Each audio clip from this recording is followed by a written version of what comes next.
written for the lost who once found patience. If it's balanced, then you need to check your heart foundation. Hey, look, it's a difference when you flexing in designer clothes and these Philly boys.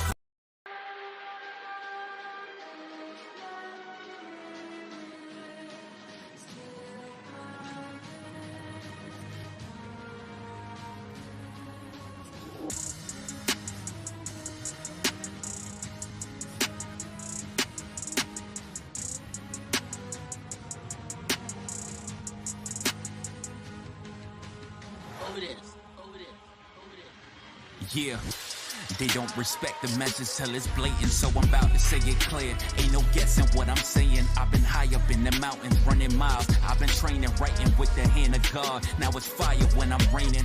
Draco get the aiming, opposition laying on, competition praying. Demons I've been slaying on, oh me get the paying. Ain't nobody playing, chopper get the spraying. Body start decaying, ventriloquist nigga, I'm ready to snap. Shit is so fire, they running it back. UAV when I'm killing them, nigga, no wonder my city is up on the map. RIP Nip is a victory lap. Swear they be trying but can't fight the facts. Niggas be hating, I got what they lack. This a new era, I'm not with the cat. Yeah, and yo, I promise you I'm what they fear. Humidifier type of writer, I just clear the air. And niggas talking about some shit I'm never trying to hear. Nah, ain't no games this time around, I hope y'all all prepared. Yeah. Hey yo, I try to tell them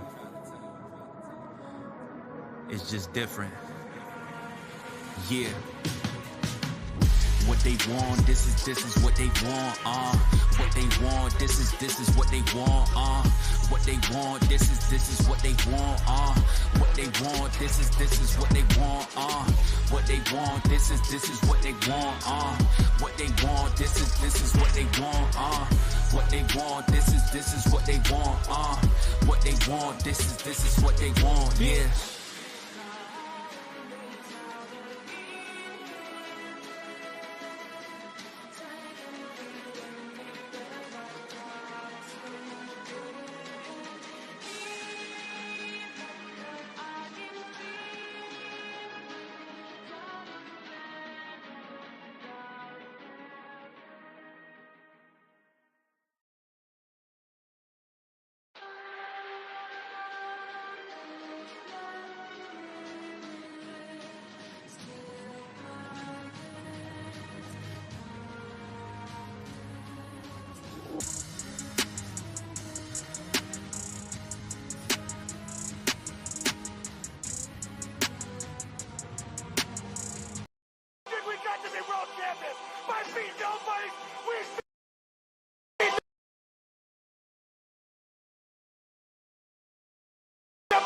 That the World Wrestling Federation has to offer, and we're gonna be champions for a long, long time. Right Woke up for the smoke, call it wake and bake. Road warriors on the street, we going state to state. Riding around the town preaching Jesus, you might find them. Two or more coming together, we like-minded.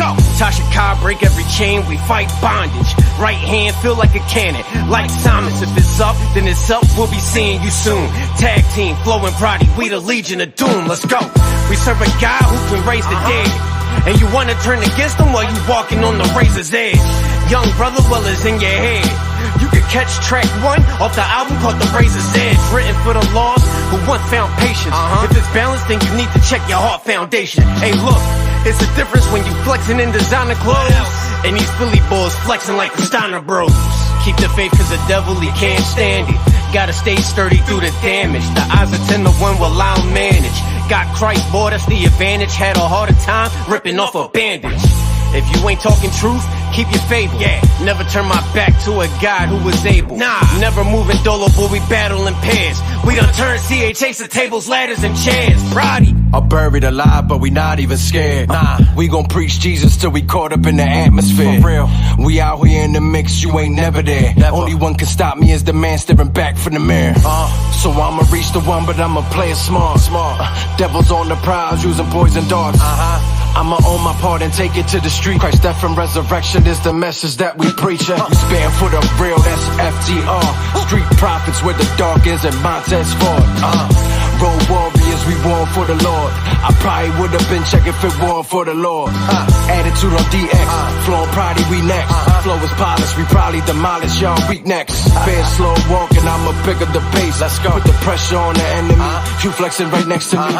We brothers is deeper than water, we covered in blood. All glory and thanks and honor and go to my God. It's a new day, clap if you believe it. It's the tag team champs, this is our season. Let God increase as I'm decreasing this truth music until my heart starts beating. I circumvent the surface test, I'm certain the purpose is worth it. Searching with the earnestness. Harvest plenty, we gon' work it. Purchased by the lamb that was slaughtered. No sergeant, slate white, clean like a presidential pardon. What good is a presidential rollie on your arm?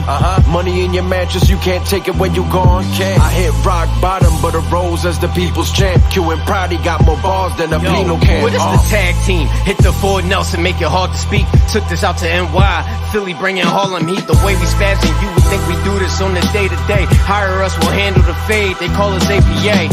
North Philly in the building, an easy dub. South Philly got the crowd yelling easy dub. Badlands party, boy, I'm about to take the trash out. Toe to toe with the devil, I laid him with the smackdown. Christ is new creation, so I'm feeling brand new. You don't want it with Potty the Butcher and Northside Q. Let's go, let's go.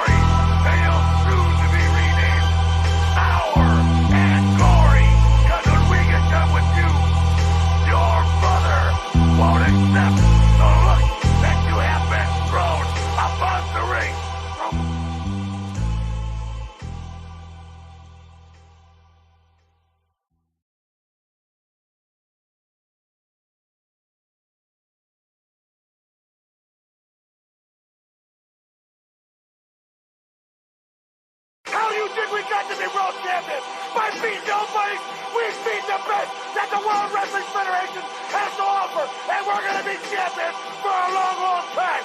Right Woke up for the smoke, call it waking. Let's go.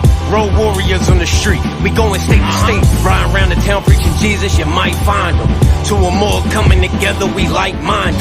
Tasha Cobb, break every chain, we fight bondage. Right hand feel like a cannon. Like Thomas, if it's up, then it's up, we'll be seeing you soon. Yo, welcome back, man, to another episode of 5-Star Pod Splash. I am your host, Andre Harris, man. Greatly appreciate everybody for the support tuning in on YouTube and on Twitch as well at the whole effing show. Also, big shout out to everybody tuning in off of Facebook as well, man. Today we are just going to be going over the prestigious, so to speak, Wrestling Observer of the Year Awards, hosted by Dave Meltzer and pretty much his Patreon. And man, it's pretty funny, man. Like, as someone who prides himself on being a journalist, man, and especially with someone like Tony Khan, who calls out legit journalists like Ariel Helwani for being so-called biased, I found it pretty funny, this whole and pretty much how it went. Like, it is without a doubt clear to see that there was some bias on this entire Observer Awards throughout. Some of these categories, like, just flat out can't even be taken serious to begin with.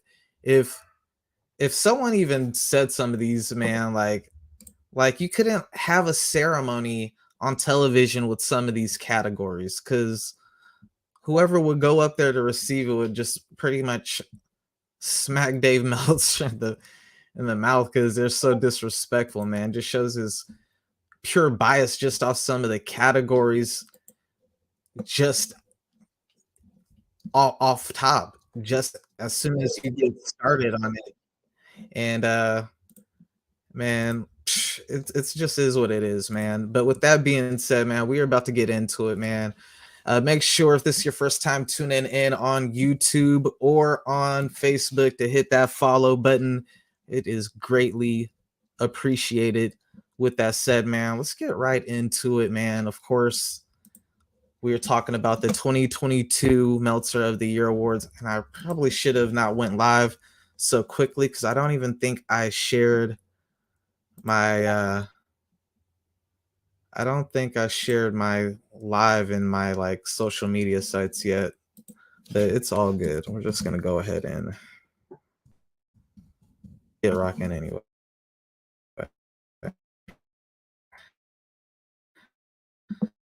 So yeah, like the most insane awards for pro wrestling. Like I know pro wrestling is over the top and outlandish, but damn, Dave, like you might be like your bias is like right up there. Like it's damn near like you're a wrestling character at this point, like you know, in itself. But with that said, man, we're just gonna go over review, see if we agree, disagree. I don't think the whole thing is completely off or whatnot, but some of these are just wild to me. And if you are tuning in live, make sure to leave your opinion on air. But man, we had, let's see here, the best pro wrestling documentary, and for best pro wrestling documentary, it ended up going to the Tales from the Territory, Jerry the King Lawler versus Andy Kaufman, and the runner-up was Dangerous Breed, The Crime Cons, Cats, Teddy Hart. So I guess the Teddy Hart story. And then third place was Tales of the Territories, Mid-South 59. So out of those three, because I'm not going to deep dive or whatnot like that, out of those three, I would agree with that, actually. Out of those three, I would agree with that.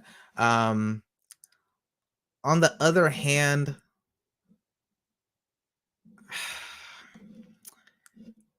you know what? Like that was, I'm not mad with that one. I'm not mad with that one. I'll let that one rock because that was a good story. The whole Andy Kaufman, Jerry the King Lawler. I really did like that episode. So it was cool. I don't know about the other two. I'm pretty sure Teddy Hart had a wild ass. So I'm not even going to be too mad about the Teddy Hart either. So moving forward, next up, we got the best pro wrestling book. And let me see what ended up getting that. Best pro wrestling book goes to Blood and Fire by Brian Solomon. And I'm gonna have to check that out. I've just started reading Fall Guys right now. Which I don't know. That's a real good book. It is not a new book, but I remember hearing Jim Cornette bring up Fall Guys a while back, and it pretty much is just going really far back to like basically like the Gold Dust Trio, and even before them, you know, with the I'm gonna forget his name if I try to pronounce it right now, but the guy for the Greek Roman, and then your boy for the Catch Can wrestling style. I can't even talk right now, but I'm working on a comic book, and it's definitely going to be greatly inspired by Frank Gotch and George Hackenschmidt. Probably mispronounced that, but anyway, moving forward, man. Best wrestling book of the year ends up going to Blood and Fire by Brian Solomon. Second place is There's Just One Problem by Brian Gerwitz, and third is Dynamite and Davey by Stephen Bell. This is another one I can't even really be too mad at, because I'm not even gonna lie, I have not read no wrestling books this year, and I'm a person who reads books. Don't get it twisted. I could just easily pull down a book from the shelf right now. Aside from Fall Guys, I have that on Kindle, so I'm reading that online, but I've been also reading The Hero with 1,000 Faces. I just finished The Rise of the Dragon by R.R. Martin. And my boy, while I was like halfway through that, he hipped me on to The World of Ice and Fire. So I just started reading a little bit of that as well. I let my brother use the Art of War book, because, you know, I'm reading those two, but well, three books technically. I'm almost done with this, but then I never finished it, the Young Buck. So, you know, I read, don't get it twisted. And I got 1,000 comic books, so like not even counting the comic books. Like I'm a reader, but this year I've not read many wrestling books. I'm not going to count that Young Bucks, because that was probably from when it came out. So that was like 3 years ago at this point. But Fall Guys is the only wrestling book I read this year, and I'm not even finished with it yet.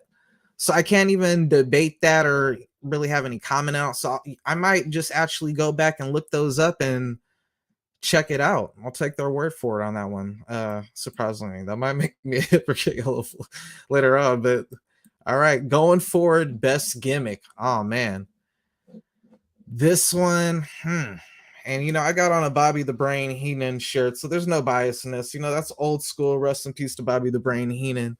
I watch, if you follow my podcast on Anchor, I got 5-Star Pod Splash. You can find me on Spotify and on Anchor on there. I do recaps of like the Dynamites, the Rampages, the SmackDowns, the Raws. I can't get all of them because it's so many, but I get a lot of them. And so I'm just saying that as a disclaimer, man. I don't want to think there's any biasness on my part, just for speaking out at points where there might just be, or for calling out clear biasness on the observer, even though I know the argument's going to be that the people who voted on this were actually like, it was like voted on by fans, but it was a very small pocket of fans that got to vote on this. It was like basically Patreon members who are the only ones who are allowed to vote. So anyone who's a Patreon member, that means they're a hardcore devotee to that person. So they're going to subscribe a lot of their ideologies, not necessarily 100%, you know, but someone who goes that far. Like there's a lot of people I follow that I'm not actually like paying money to follow, but like I follow hard, and I wouldn't actually, and I agree with a lot of their stuff. So like I could imagine someone who you actually like pay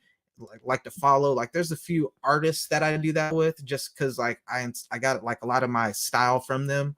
So like I'll always put into their Patreons, even if I don't go onto their Patreon per se every day religiously to go watch their stuff, like just as like a little token of appreciation for their contributions and like their influence and, you know, whatnot. I said that to say a lot of the people who obviously subscribed and voted on these share a lot of the common opinions as Dave Meltzer. It was very abundant when it comes to certain categories. But with that said, this one was best gimmick.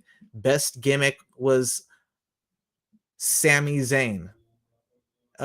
Second place was The Acclaimed, and third was Danhausen. So again, I'm not even really too angry with that. The Acclaimed, all right.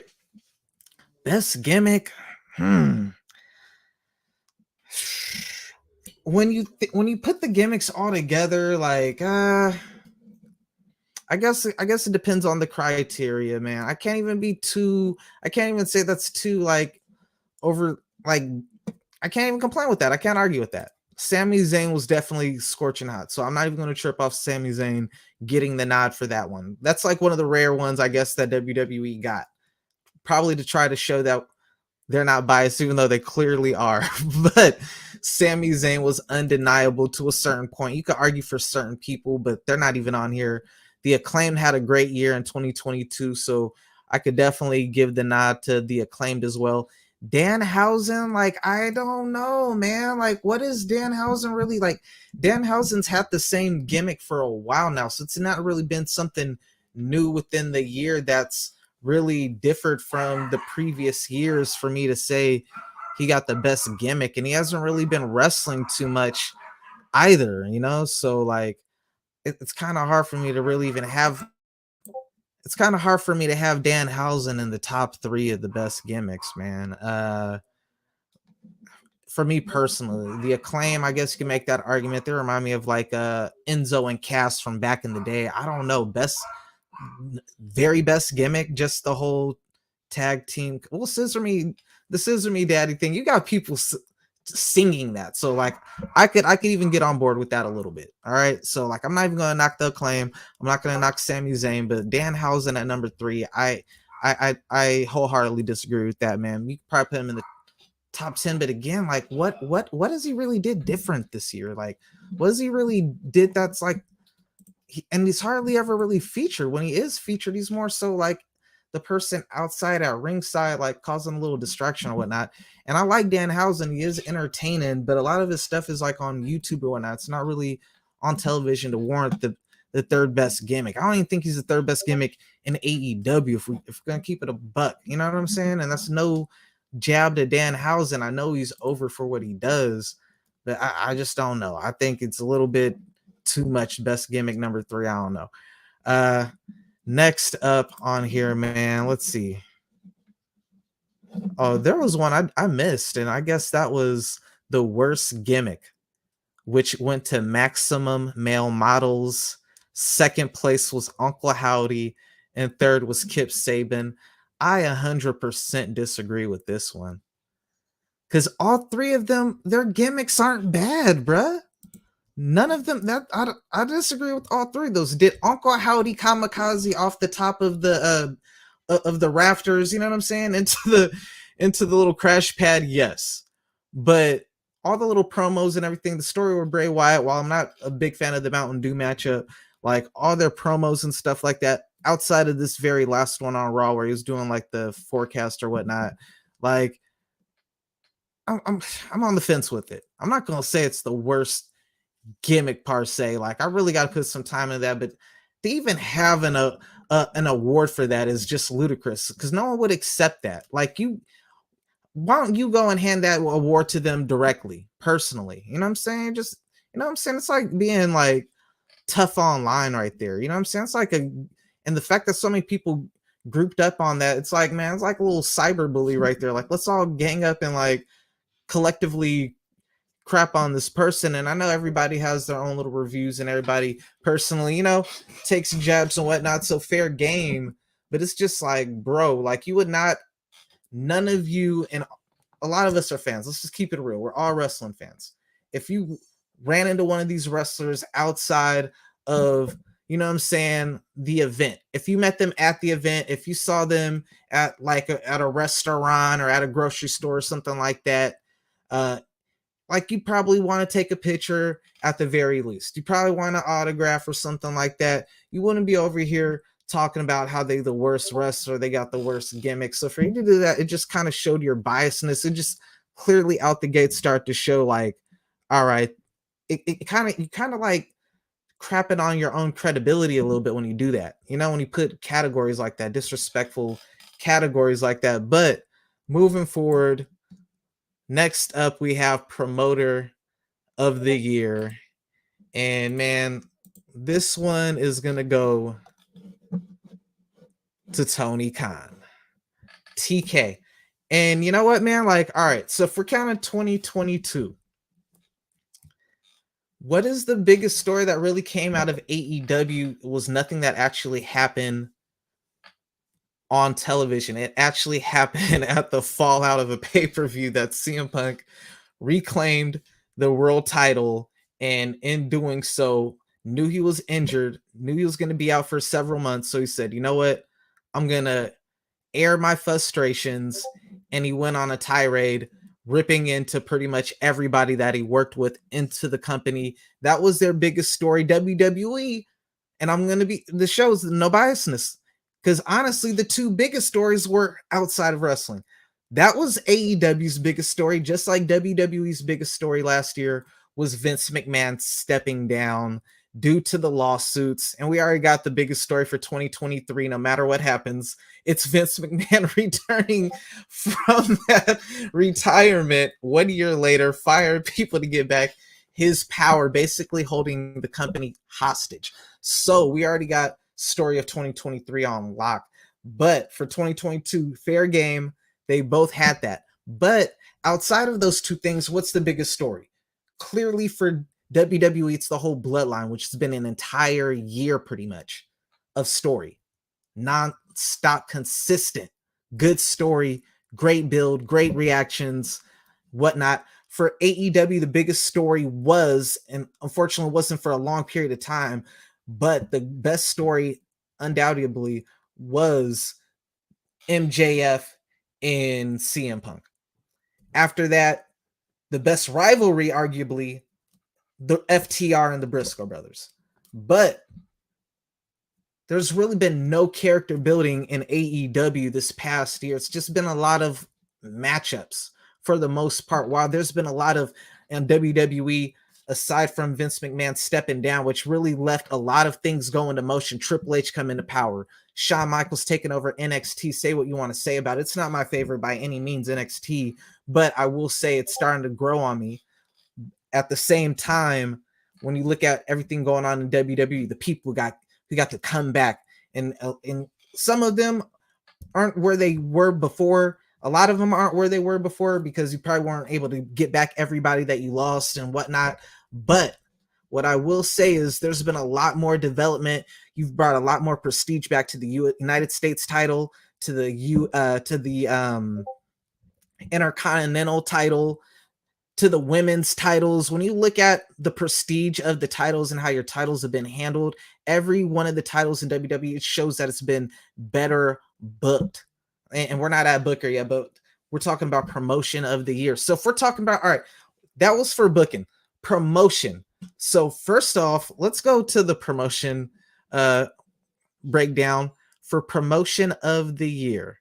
Promoter of the year, Tony Khan, number 1. Number 2 is Dana White.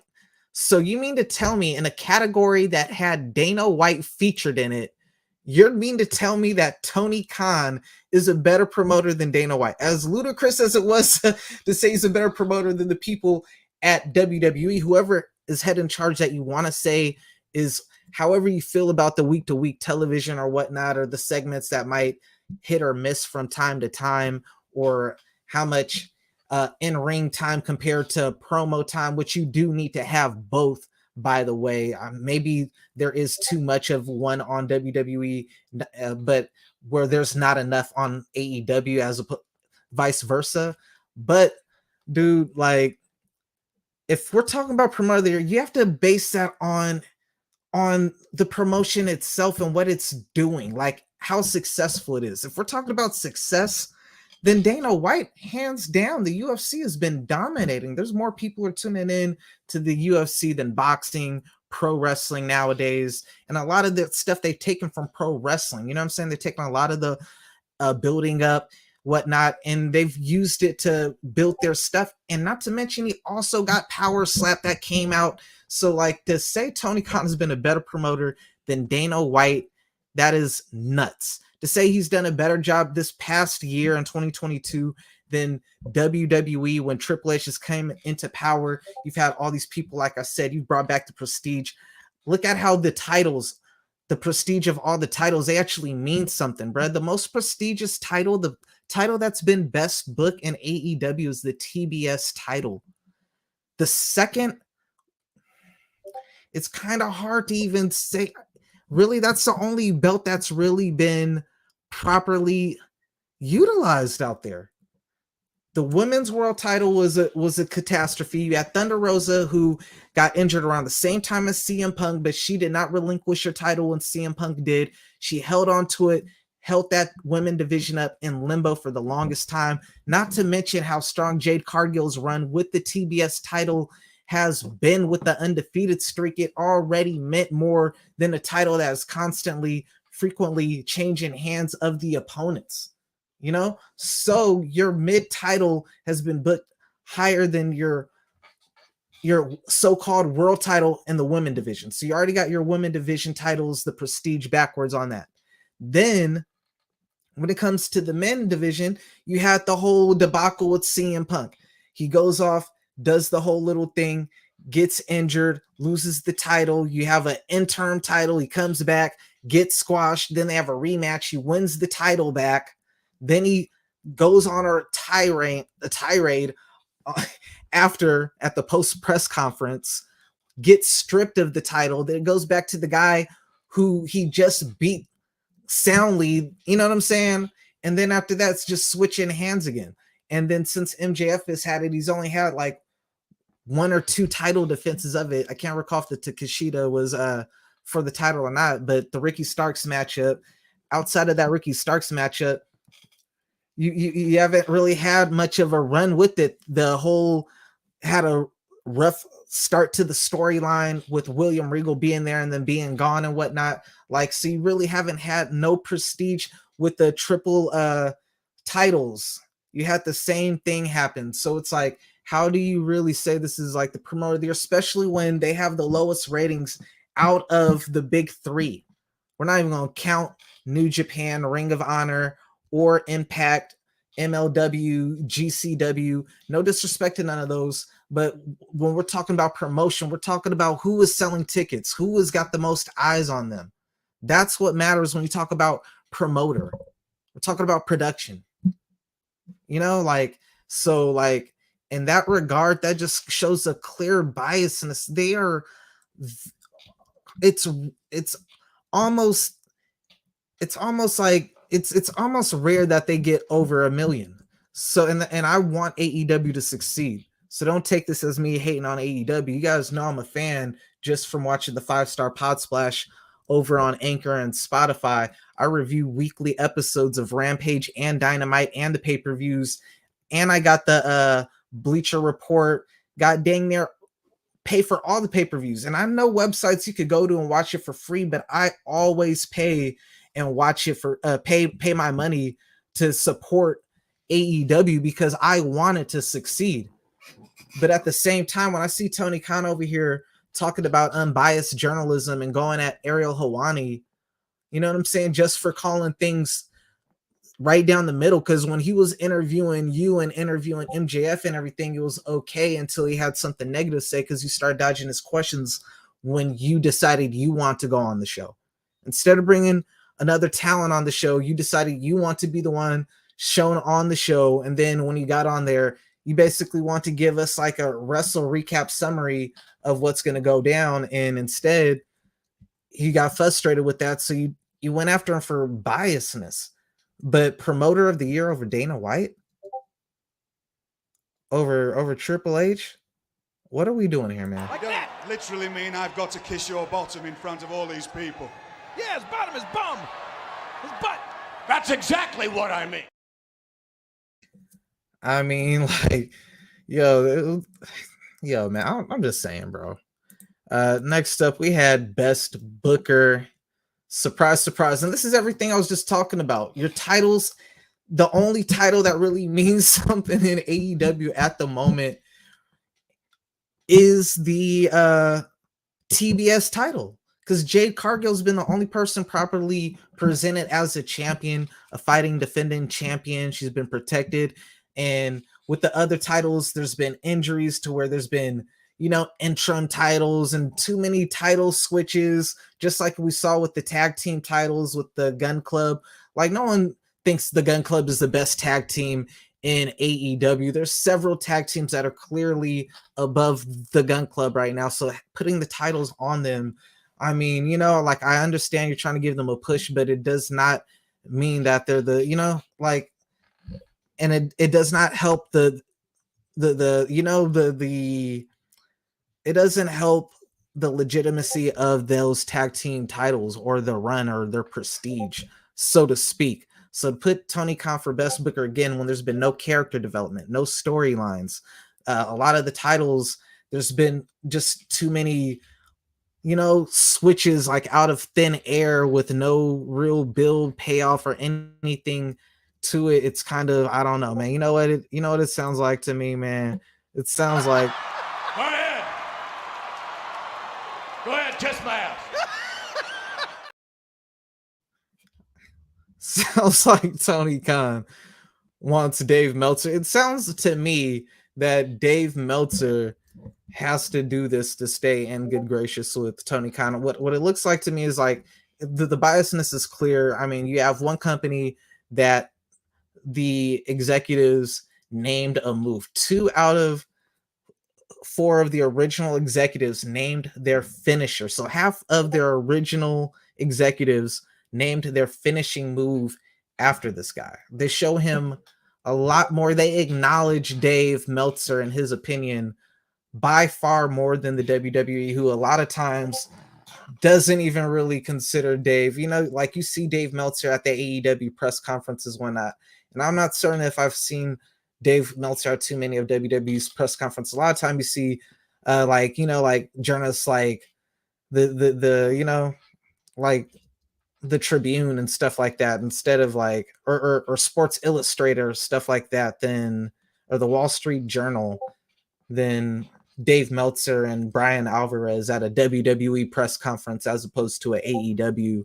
And it's easier to get an AEW person, I suppose, to come and take a picture for your magazine cover that you're going to make money publicizing, and, you know, be featured and do an interview or have easier access to getting on your live streams or whatnot. Like when we're talking about Booker this year, like 2 years ago, Best promotion, absolutely, because Vince was stinking it up. Best promotion, because if you factor Dana White, then Dana White would always be best promotion. But best booker, without a doubt, last year I would have said Tony Khan. This year, there's been too much character development in WWE, and with the prestige factor of the titles, even with New Japan, hate it or love it with some of the people who they stay keeping the title on at certain times with them, like their titles have more prestige in the right places as opposed to on AEW. So for this year 2022, or for last year 2022, technically, I just don't see that, and that's just keeping it a buck. Worst promotion of the year. This is where it is so this is where it just shows like how wild unbiased, like, dog, dude, like this makes me know that like they don't take Dave serious, so he like decides to like take it personally and attack them. So he's like, since you're not gonna acknowledge me and whatnot, I'm gonna go ahead and crap on y'all every time I can. Because for worst promotion of the year, we got WWE, and that is hilarious considering by far clearly, it's even debatable, WWE is the biggest wrestling promotion. If you took the number of viewers from AEW, New Japan, Impact Wrestling, Ring of Honor, and if you took every other wrestling promotion outside of WWE and you put all their numbers together, they still don't equal WWE. So to say WWE is the worst promotion is just nuts, bruh. It makes you sound like how are you a journalist? How do you call yourself? And I get it, it's a fan vote, but it's a fan vote from your Patreons exclusively, which is why when you read the comment sections that from all the multiple threads where people have rehashed the results of this thread, people are ripping into it tremendously, bro. Like the O2 Arena sold out in 1 minute. They have the largest gates. They have the highest revenue. What are you? Both shows, SmackDown highest show out of everything. Raw, second highest show out of everything.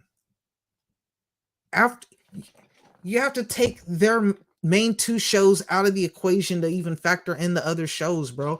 And like I said, bro, this is no knock to AEW, man. It is okay to be a strong number 2, bro. You're only 3.5 years in the game, bro. I don't expect you to be on WWE's level right out the gate, you know? But let's keep it real, bro. You can't say this is the worst promotion. Like I said, the storylines that's been built, the character development that's been built, the title prestige and how the titles have been carried in their meaning. Bro, you cannot put them the worst promotion when they've had the most consistent storytelling, the best development in their characters and titles. You guys sound like you don't know what you're doing. You sound bitter. You sound like disgruntled ex-WWE fans who haven't been watching and just clearly want wrestling with no story to it. You just want flips and dives, choreographed on the top rope, helping each other balance, Spanish fly, Hurricane Rana to the outside to 8 people, land on 3 people out of the 8, but all 8 fall down. Pile driver off the apron to the table outside the ring, pick up immediately, throw in the ring, and they kick out at 2.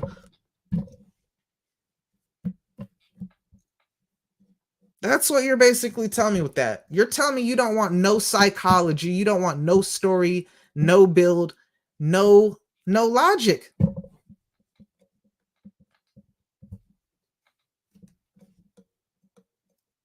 And it just shows me that the 1,000 or so people that are subscribed to that Patreon of the Observer, that they don't even have their own thoughts. It shows me that they don't even have their own opinions, because the way a lot of these some of these awards or results are, literally, I've heard Dave's rants and whatnot throughout the year.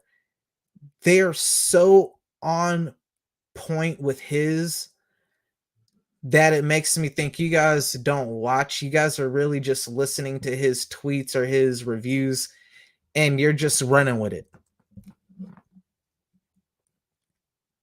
Because there'd be way more variety than what we got. Worst promotion WWE. That's bullshit. Let's see here. You are robbing and you're robbing NWA, by the way. You know, you're robbing Control Your Narrative. Let's be real. You're robbing Control Your Narrative. Then you're robbing NWA. And then after that, I don't know who would be the next one. Control Your Narrative, NWA would be the 1 and 2, hands down. Then I'd probably put Impact on there. And I probably won't even put Impact. I'd probably put like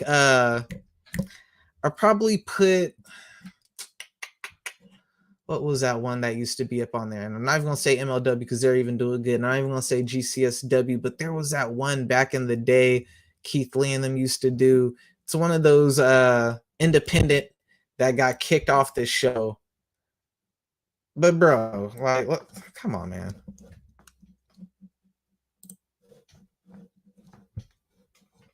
It's like, what are y'all talking about? Worst feud of the year. The Miz versus Dexter Lumis.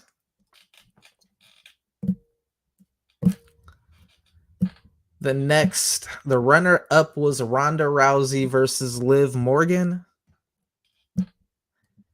And third was Bray Wyatt versus LA Knight.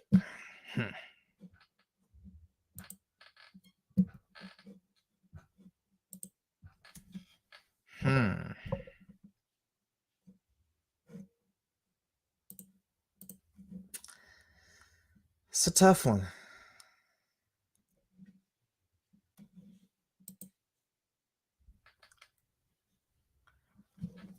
The Miz and Dexter Lumis. Was there a worse feud than that? I almost would. I mean, I'm not even too crazy mad at this one right now. I'm not even going to dispute this one. I'm not even going to dispute this one. I'd probably take Ronda and Liv Morgan off. I wasn't too mad at Ronda and Liv Morgan, to keep it a buck with you. I think Liv did enough to keep it off the worst list. We're not going to do Liv like that. We're not doing Liv Morgan like that. She had a good year. Liv did her thing last year. Y'all got to cut that out. Worst match of the year 2023 or 2022, my apologies. Pat McAfee versus Vince McMahon at WrestleMania. That was pretty rough. I ain't gonna lie. That was pretty bad. Was it as bad as Ric Flair's last match though? Like, yeah, they botched the whole stunner and everything, but damn, Ric Flair almost died in the ring, bro. Ronda versus Shotzi, it had that botch.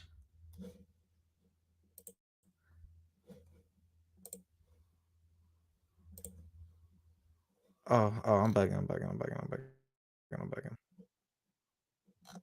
Yeah, Ronda and Shotzi had that botch.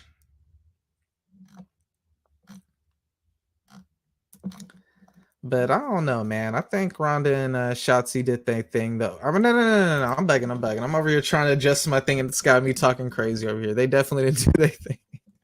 They definitely do their thing, man. Ronda and Shotzi was rough. I don't know about worst match of the year, ref, especially just because of that one little botch. I think that's a little too harsh on it. Honestly, to me, I'm probably gonna get some crap for this, but I think the worst match was that tag team matchup on AEW with Anna Jay. That matchup with Anna Jay and Ty Conti against Willow Nightingale and Ruby Soho. That one hurt me, bro, because man, old girl killed Anna Jay. And I like Willow Nightingale, but she killed Anna Jay on that one. And the spot that killed it for me, old girl did the ECW Rhino spot where she did the pile driver through the table on the outside the ring. As soon as she did it, and it looked perfect. It looked perfect. She folded everything. She got her right up immediately. Threw her in the ring. Went for the pin. 1, 2, and she kicked out on her own, bro. At that point, I said Ruby Soho is the toughest wrestler in wrestling history, dog. Like, who the heck, bro? Like, what are we doing? What are we doing at that point, man? Worst matchup of the year, man. We got my boy from Get Your Bars Off podcast coming up on here. Ari Starks, Dave Meltzer enthusiast himself, man. Oh, man, this is about to get ugly, man. I don't enthuse that cracker. Relax, man. But no, it was good, man. It's Hey, it's Black History Month. all shades of crackers are welcomed on the show, man. 25% of me is offended right Sick now. word. Sick. But no, man. Yeah, I'm just sitting here waiting to get up, about to get off work, waiting for my ride and stuff. But politic with you for a little bit while we're here. But no, man, worst match of the year. Go down that list again. I'm only going down the top 3. It was between The Miz. Oh, no, I'm looking at the wrong thing. Pat McAfee versus Vince McMahon. Oh, God. I feel that more like a segment, dog. It was so quick, you know. Ric Flair and Andrade versus Jeff Jarrett and Jay Lethal. Oh, God, Jesus. Ric Flair almost died in that match. Ric Flair he died a good 3 times during that match. Like 3, and not even in the ring, like waiting to get tagged in. The man was dying. Like, Ronda Rousey versus Shotzi. Oh man, that match is very more forgettable. So if I had to choose, I would have went with what was the one that won? What did the fans vote? Pat McAfee versus Vince McMahon. I remember they botched like the finish with like I think he like a stunner or something like that. It was nasty. Oh god, it was Vince's like selling for a stunner was utterly disgusting.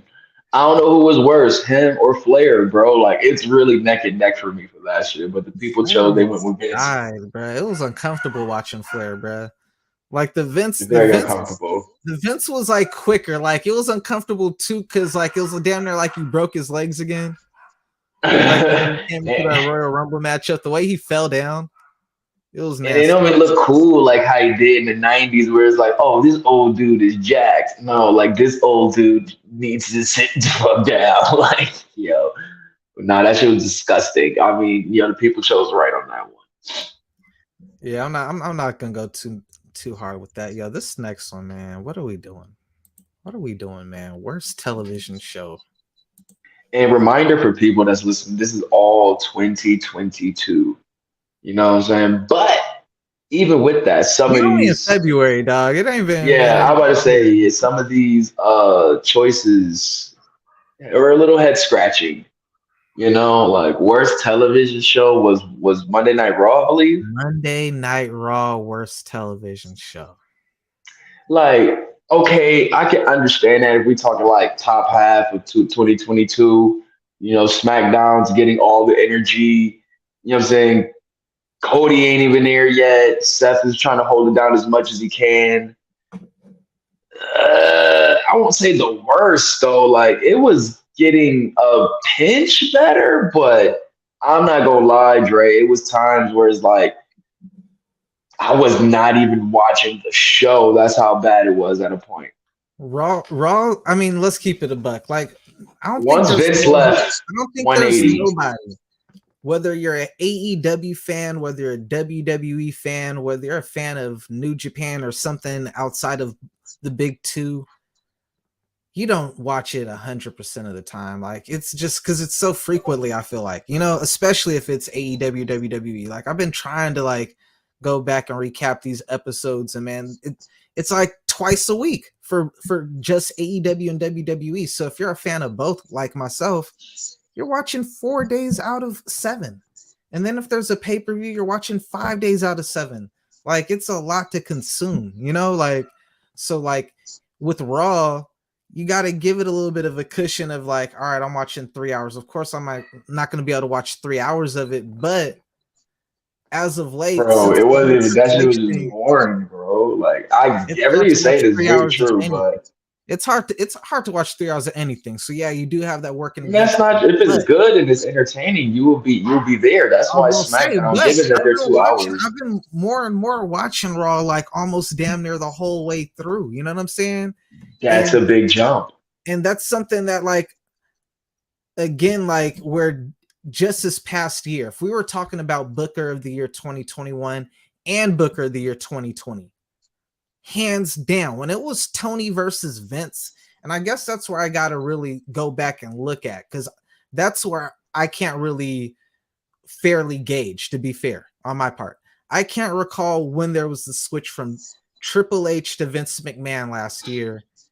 You know what I'm saying? Yeah, if anything, it had to happen, give or take. Like, it was a. If anything, it was like that late summer, fall. If anything, it definitely wasn't in a time around that CM Punk had the brawl out with AEW. It definitely was after, definitely after SummerSlam for sure. Definitely after SummerSlam. Definitely started to switch.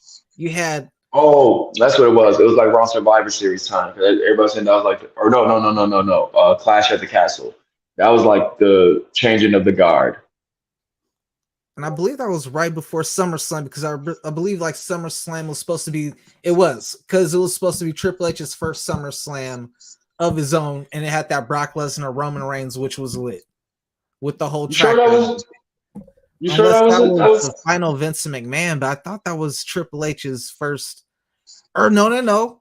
I'm bugging. That wasn't his first. Because Survivor Series was his Survivor Series. Yeah, Bray Wyatt came back. All right, so. Mm-hmm.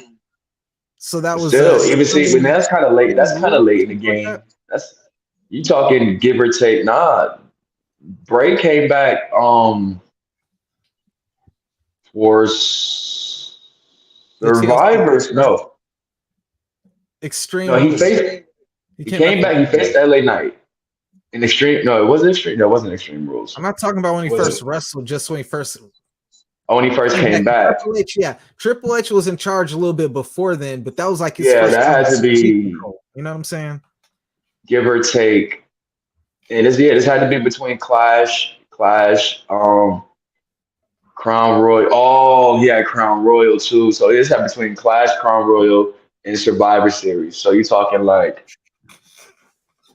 I don't think he had much in the bank. But still, though, he pretty much like that fall, winter that was H's time, and that's a long time in a year. So, and he really had that jump in activity until later in the year. Tony, given that they put on the best matches. I don't want to harp on that's the best, the worst television show, but I feel like WWE definitely built more stars. Just look at the Judgment Day. WWE ended their year better than AEW ended, but AEW started their year better than WWE started. I feel like it's like on the 50-50. And when I look at it in that top of the year, what AEW did the best to me was their Punk and MJF rivalry. Right. The next thing after that will like really would be the best of 7 series. Which was like, it was like, dang, that whole, what made it messy though, it made it a little messy though, because of the whole being stripped of the titles, so it's like constant titles switching back and forth. But the matches itself was probably the second best thing of the year for them. That came like at the second half of the year. That's the best thing that happened the second half of the year for them. But the best thing overall was the first half of the year was that CM Punk MJF. and their biggest thing that was like actually on television. Their biggest thing overall was the whole CM Punk situation with the Elite backstage, just like WWE's biggest thing was Vince McMahon stepping down. You know what I'm saying? So neither of their biggest story actually had anything to do with what was on television. It had to do with everything that was going on outside of the television. Here's another one of those awards that's just like, man, like it kind of like makes you guys sound like, I don't know, like not authentic, like not even authentic. I don't know if that's the right, I don't think that's the right word for it, but it makes you look like not legitimate when you make up awards like this. Like no one would accept this award. It's just two-faced. I don't rock with it. But the most disgusting promotional tactic, bro. Like, all right. The winner is WWE Vince McMahon appearing on television for a crowd pop after sexual They be going wild out here, boy. They be, yo, who pissed off Dave Meltzer in WWE, bro? Because Dave be really going after WWE tough, bro. After that, the runner-up WWE continuing their relationship with Saudi Arabia. Because God forbid any of the citizens in Saudi Arabia are permitted to have entertainment, you know? Like, God forbid, you know? I disagree with that, you know? Whether I disagree with the politics or whatnot in Saudi Arabia, I feel like everybody should be entitled to, you know what I'm saying? You know, the same privilege, you know, let them have that escapism. Let them be able to enjoy themselves and take themselves away from, you know, their issues and problems that they got going on over there. We've actually got women wrestling over there in Saudi Arabia, and they actually were getting women wrestling matches in Saudi Arabia before New Japan Pro Wrestling had a women's wrestling division of their own, a women's wrestling world champion. So you got to give Saudi Arabia a little bit. How come that ain't on the list, Dave Meltzer? How about you put that on the list? The New Japan women not having a title on New Japan Pro Wrestling for the longest. They finally get a title, and it's like on the undercard, like deep on the undercard on Wrestle Kingdom, and it got like 6 minutes. It was like a 6-minute matchup with another 6-minute promo, and that was it.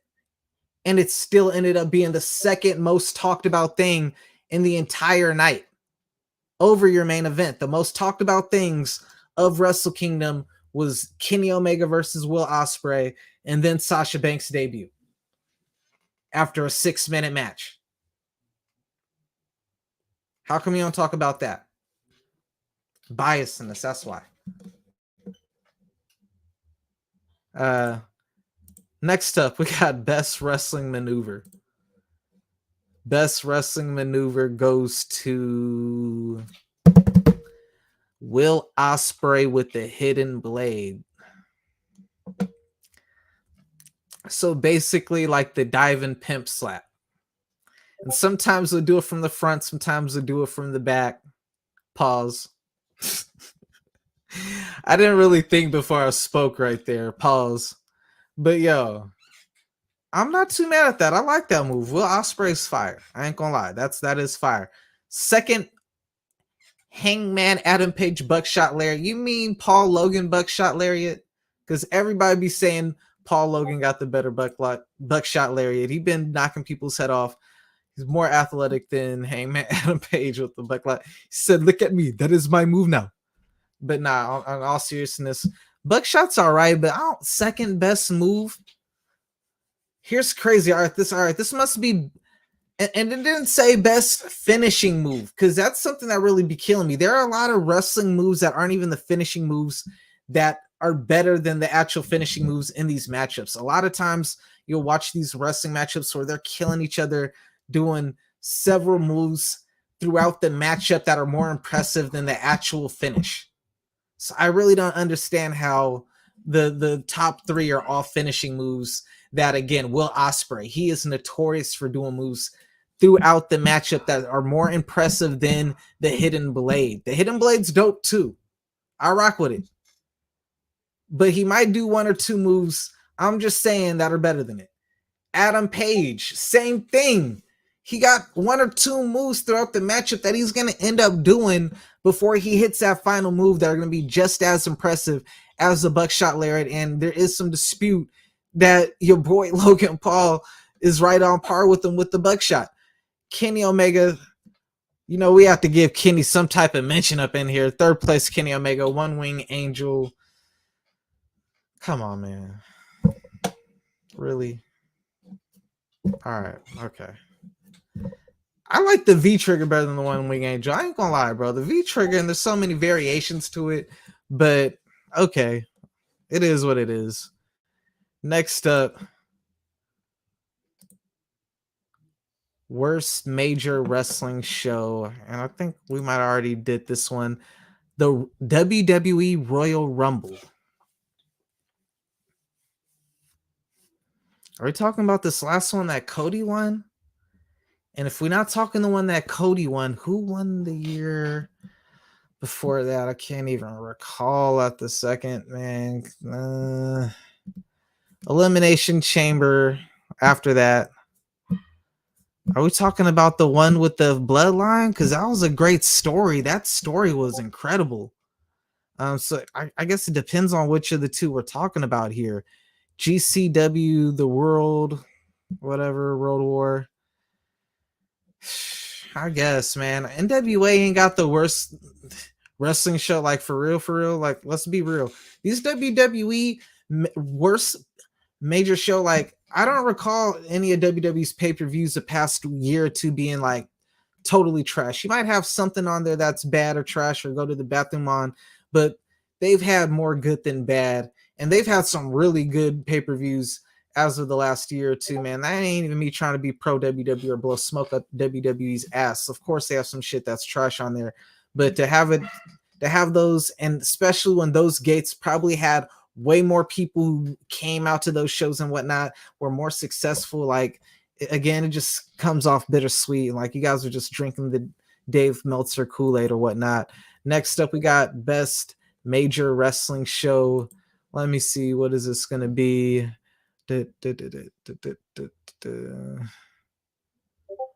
Best major wrestling show, AEW Forbidden Door, number 1. At number 2, AEW Revolution. And then number 3, WWE WrestleMania Night 1. All right, man. Revolution. I can't recall. Revolution. Forbidden Door. Okay, Forbidden Door was not that great. I ain't gonna lie. The best match of Forbidden Door was actually the Orange Cassidy versus Will Ospreay matchup. So I don't even know. The Fatal 4-Way matchup was a clusterfuck. The CM Punk versus, I believe he ended up taking on Jon Moxley that night. No, bro, that was not the best event. Like, it should have been the best event. Idealistically, the thought, the concept was the best. But as far as the actual pay-per-view itself, I believe that was when also an Adam Cole. No, it wasn't. That wasn't the same pay-per-view. Runner-up Revolution. Now, if this is, I could be mistaken. If Revolution, it depends on what Revolution was. If Revolution was the pay-per-view where Adam Cole and Bryan Danielson debuted at the very end, then I could see that as the 1 or 2 best pay-per-view of the year. Definitely the best AEW pay-per-view of the year, if that was in 2022. As far as WrestleMania, like, come on, man. WrestleMania probably over both of those, just to keep it a buck.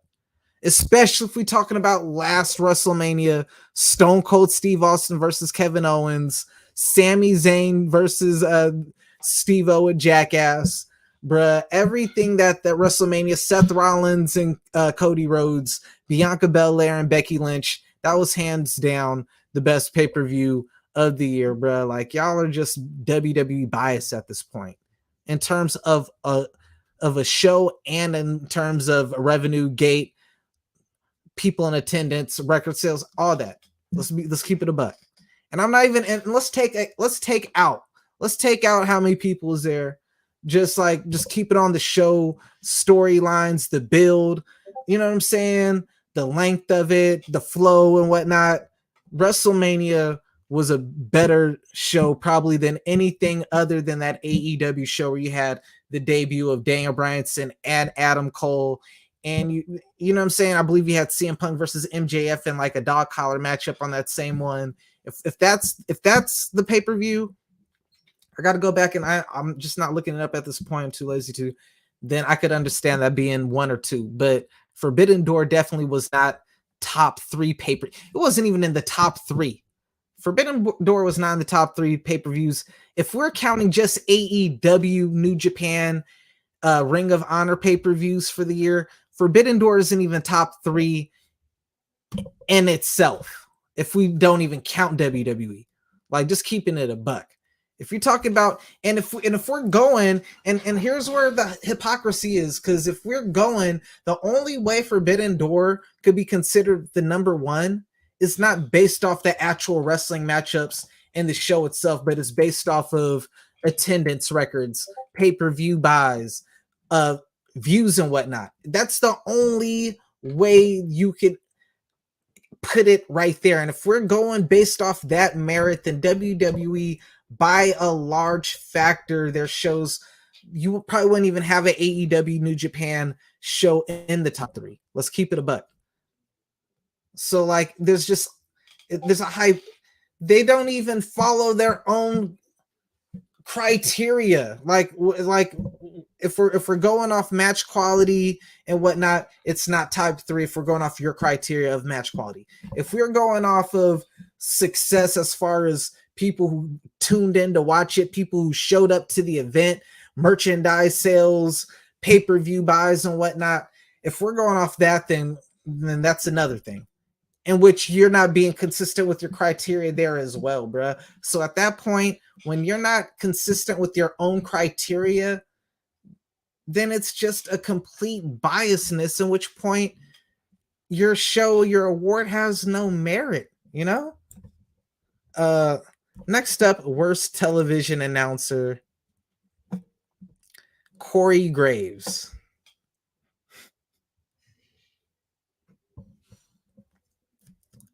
Come on, bro. Come on now. Second place, Booker T.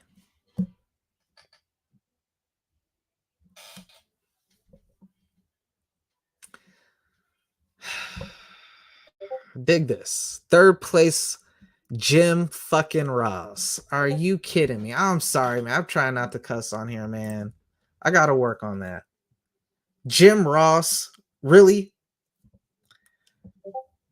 More than probably any other category so far, I disagree with this one. Corey Graves is one of the best commentators in all of pro wrestling. I hate to say it, man. He is a good heel commentator. After that was Booker T. I like Booker T. Booker T at least has more character charisma than Tony Schiavone and Excalibur. Like, and there's some people, I could see some people's argument for Excalibur, like he says a lot of the wrestling moves, you know what I'm saying? Like, oh, this was, you should know, you know what I'm saying? Like, he knows like a lot of like the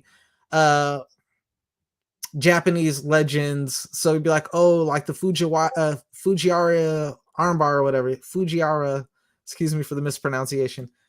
Fujiwara armbar, you know what I'm saying? And stuff like that. But bro, like, he doesn't really like, he just names wrestling moves. He doesn't say nothing that really adds character to the story going on or whatnot. You know, like they're both personality. Same thing with Tony Schiavone, more so reactionary. And that's pretty much the same with Booker T. Booker T sprinkles a little bit of his experience in, a little bit of moves, but not so much just play-by-play commentary. He is more so giving you his opinion and insight in that commentary. And I think that's better than what we are getting a lot of times from Tony Schiavone, who gets cut off a lot of times when he does speak.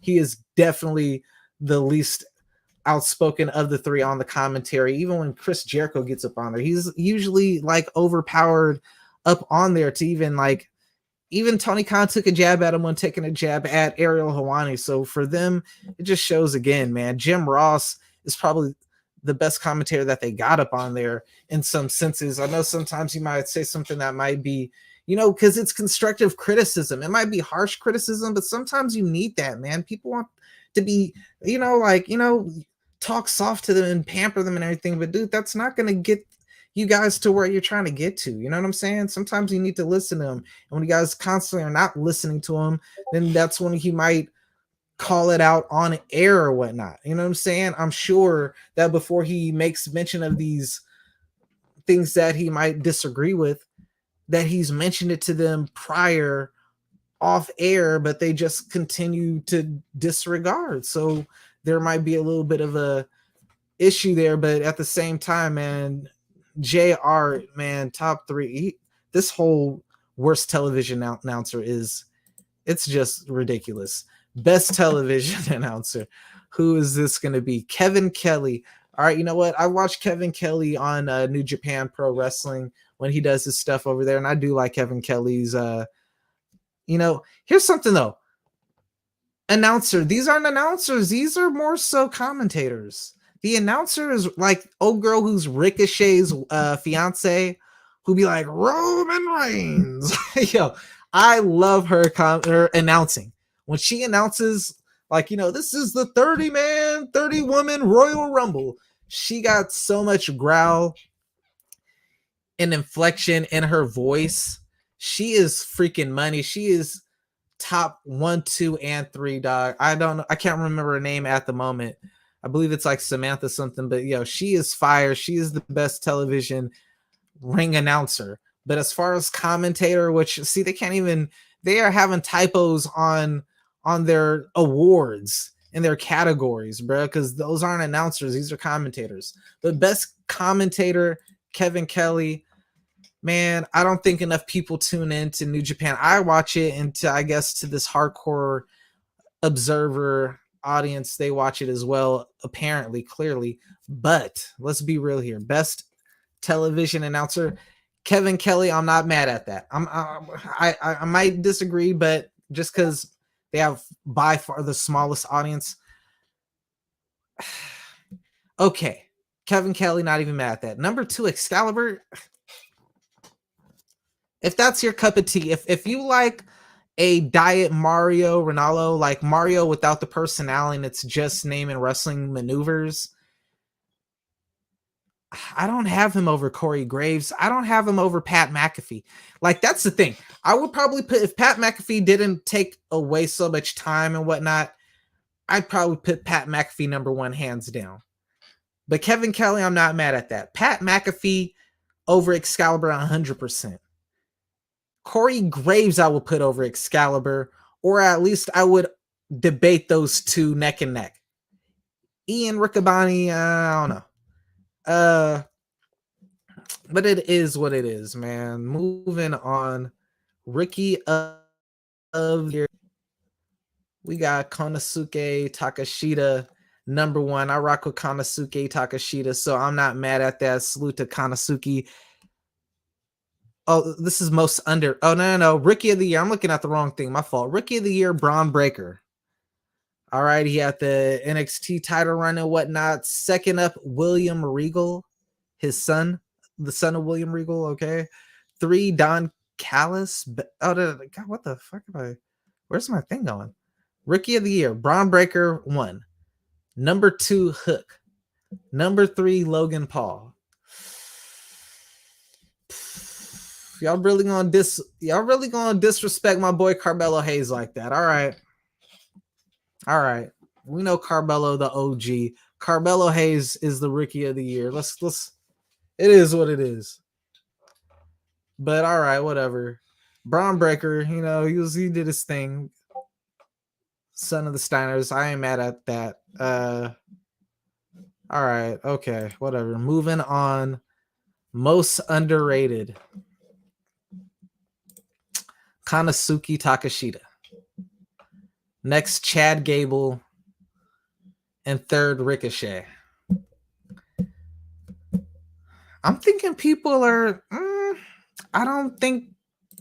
Okay, Chad Gable, I could somewhat see the Chad Gable just for the fact that like he do job a lot. So I can see how some people might think he's underrated because like he is better than that. Ricochet definitely better than that too. Deserve to be higher up. If Ricochet was anywhere outside of WWE, he'd probably be like the top. He'd be the top 5 without a doubt. He'd be a top 5. He'd be a top 5 in whatever division you want to put him in. But they've been doing at the same time. They've been having Ricochet. He's been holding some titles. He's having some success and whatnot. So it's kind of hard to say as far as underrated when it comes to Ricochet. Most overrated. This is another one of those backhanded awards right here that like if they were to really hand these out, you'd probably get smacked up, especially if you try to hand this award to the person that gave it to, Ronda Rousey. Number 1. Number 2, Tyrus. And number 3, Roman Reigns. Yo, man, y'all are in y'all feelings, bro. This shows how anti-WWE, how biased these awards are, how unlegit these awards are, bro. These awards cannot be taken serious. Makes you guys look like clowns. Makes y'all look like a small little cult of Dave Meltzer followers, bro. Like even, and again, I'm a fan of both, bro. Like there's things both do well. There's both that they can improve on, you know what I'm saying? But this is just too like one-sided, bro. It's too one-sided. Roman Reigns shouldn't even be in this. Real talk. He shouldn't. Ronda Rousey, I don't know. Ronda did a lot of losing for the year. To be overrated, I feel like you got to win a lot and then not be warranted. I don't know if she's won enough to really warrant her be considered the most overrated of the year. She's been doing a lot of jobbing out. Tyrus, overrated. I mean, it's kind of even hard to say that with Tyrus. My boy, say what you want for NWA and Tyrus having the title. He was on the Super Bowl commercial, man, and that is a big deal, man. You've seen a lot of WWE on all throughout Super Bowl commercials, various commercials with WWE stars. We didn't see any with a AEW star, but we did see Tyrus with that NWA title at the Super Bowl. That was a good look. We got my boy Ari back up in here, man. Yo. I'm here, baby boy. Best flying. Hold on. What was the most overrated joint? Because Ronda. You already know who it. You already know who they should have had on that list, my boy. Who for that? Fucking Will Ospreay. Big overrated. Like he may be over, but rated is that's for sure. Telling you, dog. Ain't nobody care about what that man was doing other than Dave Meltzer and Dave Meltzer. Until he got up with a real nigga and learned what a real storyline is and how to actually draw fans. You see, niggas still saying Kenny Omega and Will Ospreay is one of the best matches of 2023. Will Ospreay wouldn't have been able to survive if he had all that bloodline stuff that was happening last year. Ain't nobody care about Will Ospreay. But you already know. That was Omega's best storyline too, outside of the fight with CM Punk. That nigga, bruh, he wasn't even on TV. Nigga came back, had a faction, got some titles, and said, "Let me get back to work. Let me finish helping out my kids and such. Let me help out my little mans." You heard, like, yeah, by taking his title, you would have helped him. Yeah, bro, show him what to do. Tremendously. You don't know how to market a title. You don't know how to be the champion. But nah, go ahead, bro. Go ahead. I ain't about to take over your John with this hate. Nah, bro, talk, because I mean that was good right there. Best but not. Oh man, I ain't even gonna lie, bro. The person they got for this, man, Like I love Phoenix, like the next guy, but El Higo, however you say his joint, Del Vikingo, whatever you say his name, bro. That dude is a freaking stunt man, yo. El Hilo del Vikingo. I don't know if I said it right, man. That dude is a freaking stunt man, yo. I haven't seen enough of him for me to really even, you know what I'm saying, That dude is superly talented, man. Ray Phoenix number 2, Dante Martin number 3. That's perfect, man. Like honestly, dude, that dude is talented, dog. Like I'll keep saying it, but yo, fam, that man definitely gonna be going places. Be like, not even being he already going places, being in, you know what I'm saying, in the States. But still, though, it's just like he wants that. Like the matches he's waiting for right now is he wants that Kenny match. He want him and Phoenix. Well, they already wrestled in CMLL, so they don't really have that much of like that same impact in the States. I mean, then again, they probably do. You know what I'm saying? But neither here nor there. That dude is the real deal. That dude really. I kept saying when I first seen dude, I was like, "Yo, he's a wrestler. This dude should be in Hollywood." Like that. He's that. But shout out to him, man. Even though I feel like some of these awards are just. I'm gonna have to check it out. But Bruiser Brody Memorial Award for Best Brawler of the Year. We got Jon Moxley at number 1, followed by Tomohiro Ishii at number 2, and Minoru Suzuki at number 3.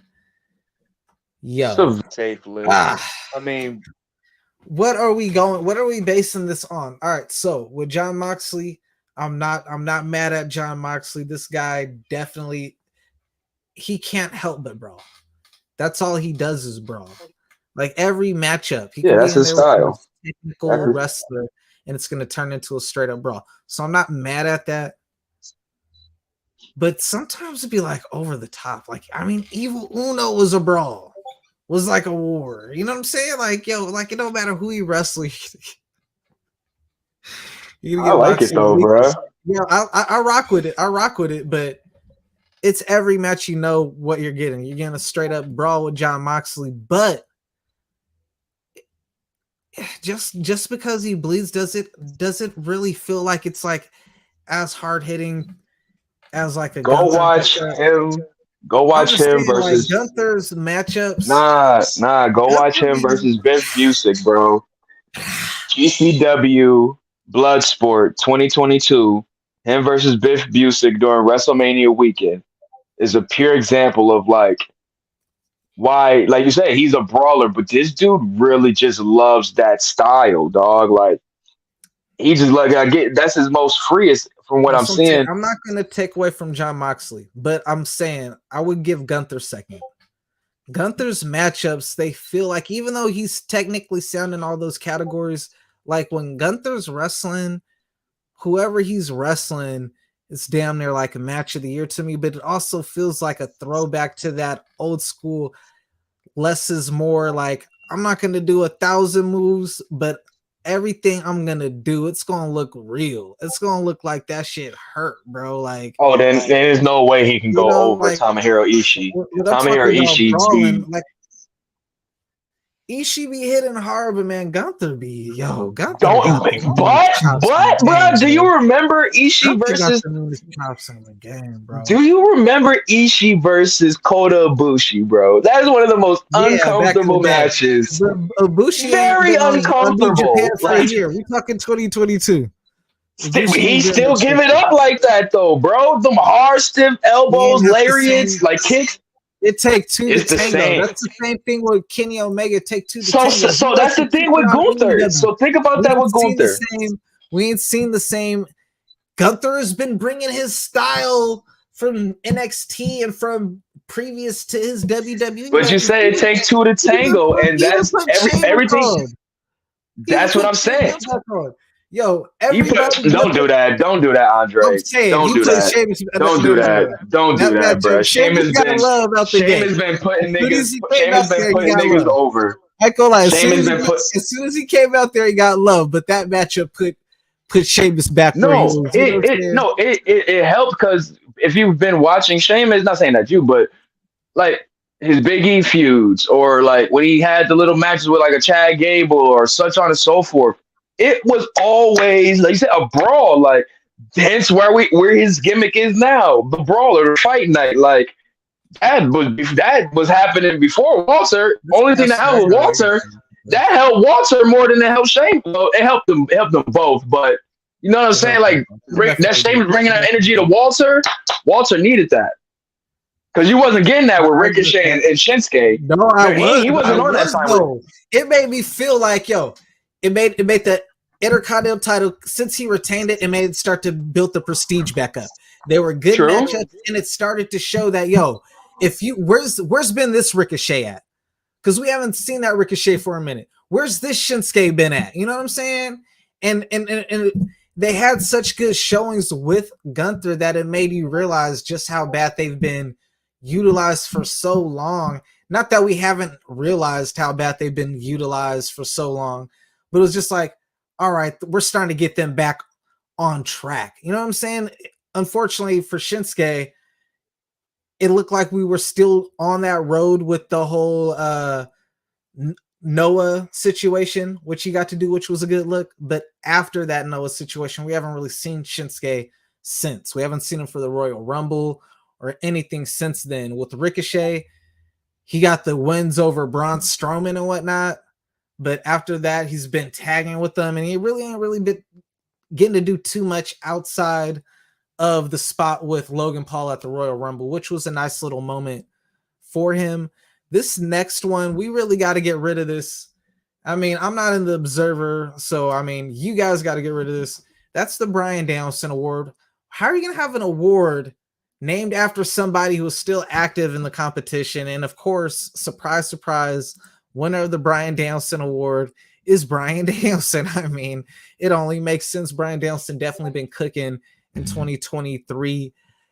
Zack Sabre Jr. number 2, Daniel Garcia number 3. We're really going to disrespect Jonathan Gresham like that?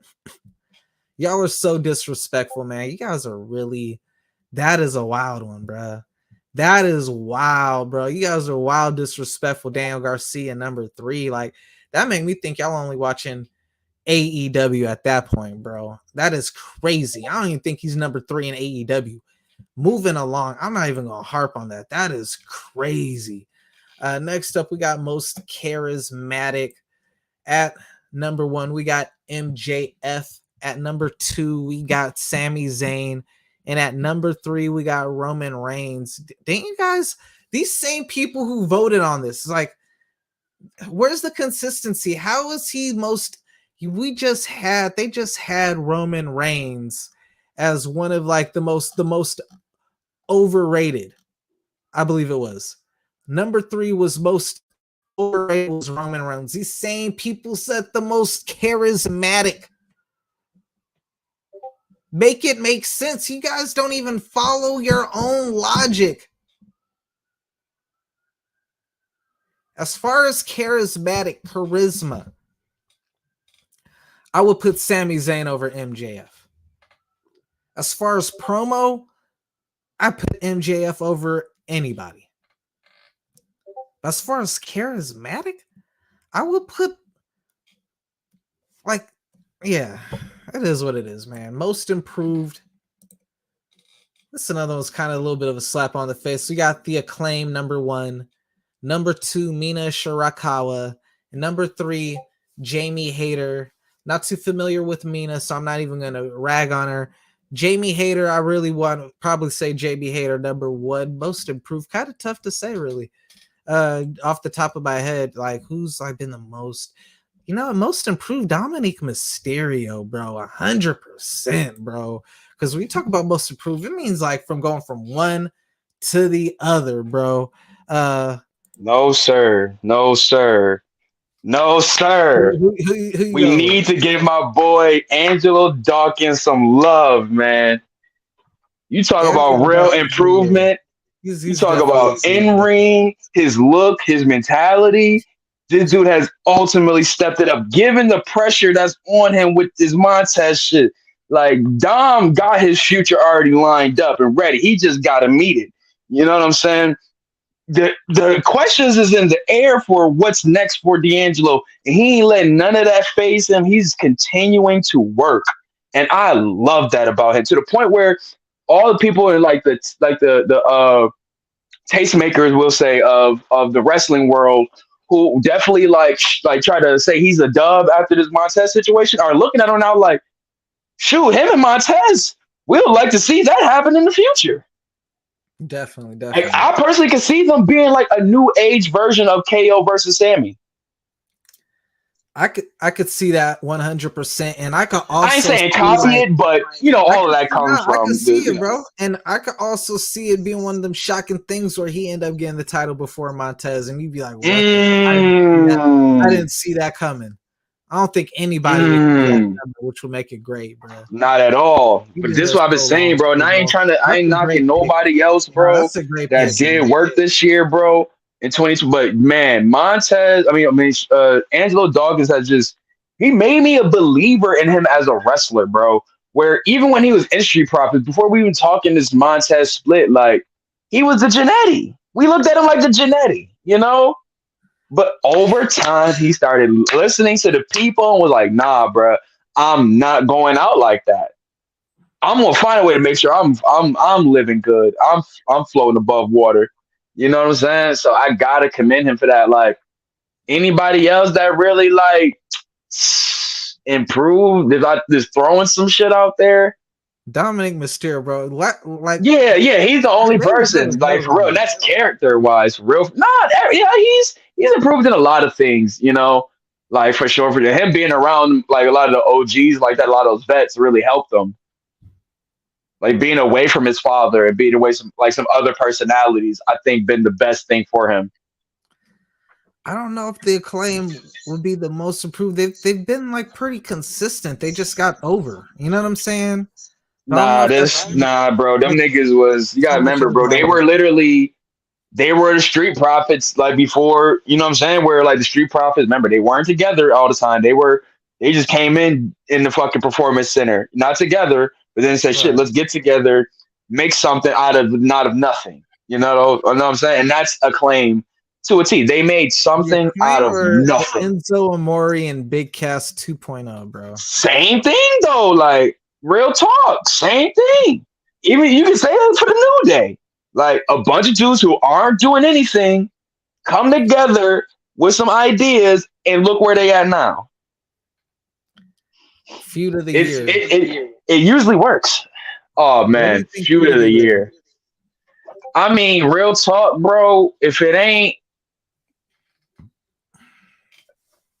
how could you not go? It's tough. It's tough to be honest with you, because how do you define the Bloodline story? Is it Sammy versus the Bloodline? Is Sammy KO versus like Sammy J, or like you know what I'm saying? It's so layered that it's Sammy too. Really didn't even get a shot, to be fair, until later in the year. So like, so we talking 2022, then I gotta go Punk and MJF, man. All right, so feud of the year is actually FTR versus the Briscoe brothers. After that is I'm not mad at that. MJF, and I'm not mad at that. Third is Cody Rhodes versus Seth Rollins. Now, I'm not mad at none of those choices. I'm not mad at that. All of those joints deliver. Like only reason I can see how I would argue the other two, the 1 and 2. Cody 3 for sure. The other two, I like that. You know what I'm saying? I probably put Punk and MJF just because it had both. It had the wrestling, but it had the ability to tell the story on television that was taken away from the Briscoes. Exactly. Yeah, Briscoes didn't have that luxury. They just had to But that would makes their matches even more special though, like because when they do get in that ring, oh my god, it's literally, bro, they went 3-for-3 in the same year. Like, when have we ever seen that, bro? Like, and not saying like, okay, Cody and Seth, Yeah, they did it. But bro, it's like, all right, yeah, both in the same room now. Now, what can I do to differentiate y'all? These dudes over here it's just, and let me add to it. They know how to utilize blood the right way. They make it like important. You know, I don't know, bro. It's like every match got better. Stuff too. You know what I'm saying? Like Especially you had the 2 out of 3. Wait, no, what was the first one? The first one was just the regular 1-on-1. And then they had 2 out of 3 falls. And then the dog collar. Like, bro, each match stipulations, it's stakes, it's entertainment in the match. Like, all of that stepped up every single match. And I don't know if I can say that for Punk and MJF. I like that dog collar match. Their dog collar match was amazing also, though. Yeah. I don't really remember the Dynamite match. The first time when he beat him 2 nights in the same day, like, that was more of a story than like the wrestling. So it wasn't like the FTR type thing, you know? So I'm not right. You know? So because and they were able to tell that story, like FTR and the Brits were able to tell a good story in the ring. Like we already knew what it was on Twitter and such. We already knew the energy and stuff. So it wasn't much they had to do for real for the fans of that feud other than get the motherfuckers in the ring. They had the best lip service of the 3, but I think the other 2 probably had the better in-ring matches. So you could kind of argue. So yeah, I would put FTR 1, and then you could probably argue 2. Others, you know, if Cody didn't get injured, that feud will probably be number 1. So yeah, I ain't too mad at that one, man. Right here, best box office draw. Clear as day, man. Clear as day. I looked at the wrong thing because this is for MMA.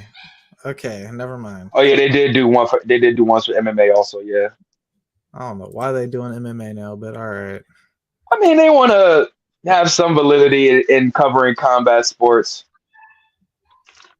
They trying to get to the Ariel Helwani bag, man. Like, even though UFC don't like them, but still. It's a whole different bag, bro. There's too many martial artists who just, they're really, there's some gatekeepers with that shit too, bro. Women's wrestling MVP. They got pissed off at Shannon.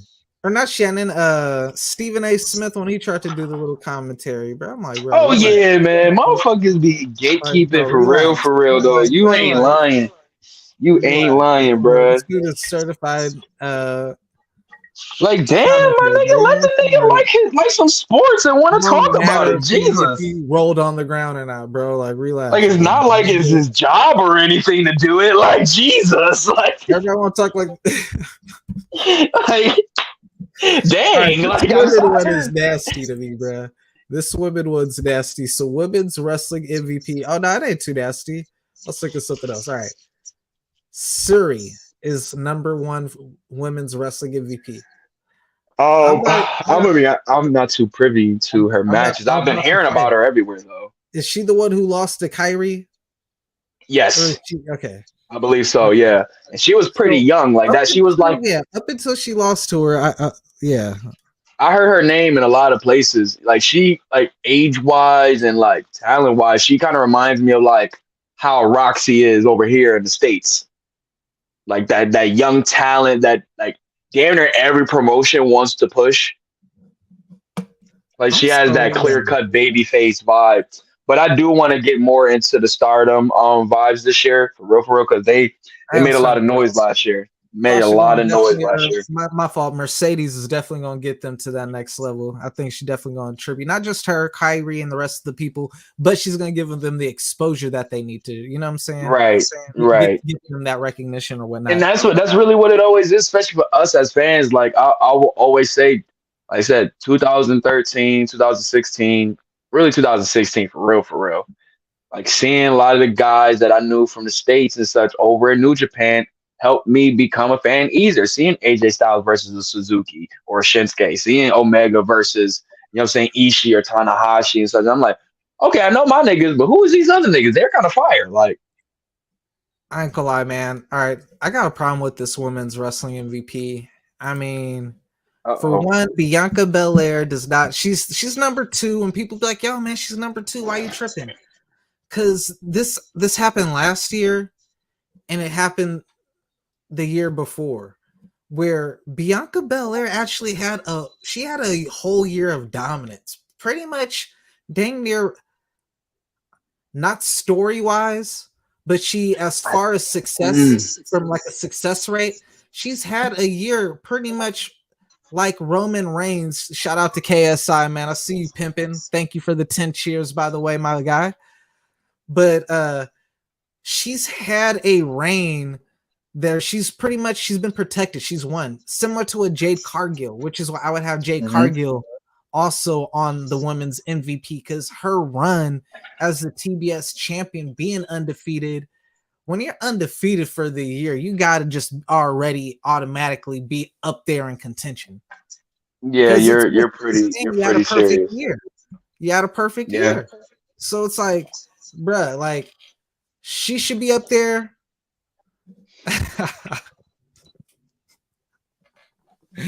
They be hated on Roman Reigns, KSI, bro. They be hated on Roman, bro.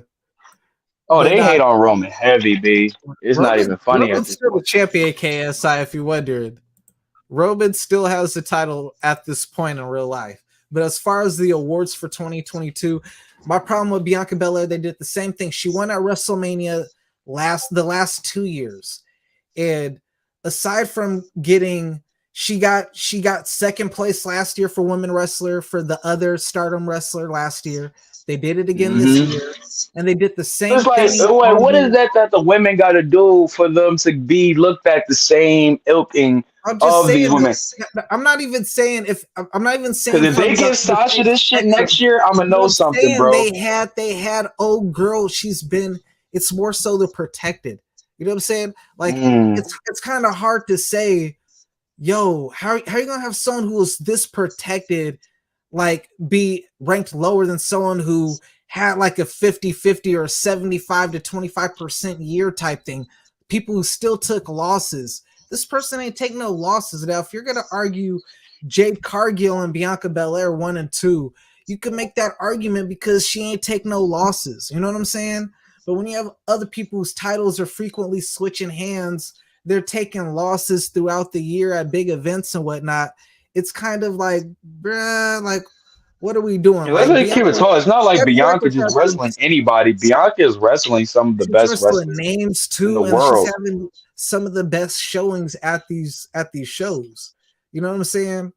But I always will say her and Becky was still one of my favorite matches of Mania. Jamie Hayter, I will put Jamie Hayter right there too. She's on the top 3 or whatnot, because what she did equally impressive. I'm still not picking up. Like, I feel like she has some really good matches, but I'm not seeing, like, it's for one reason, bro.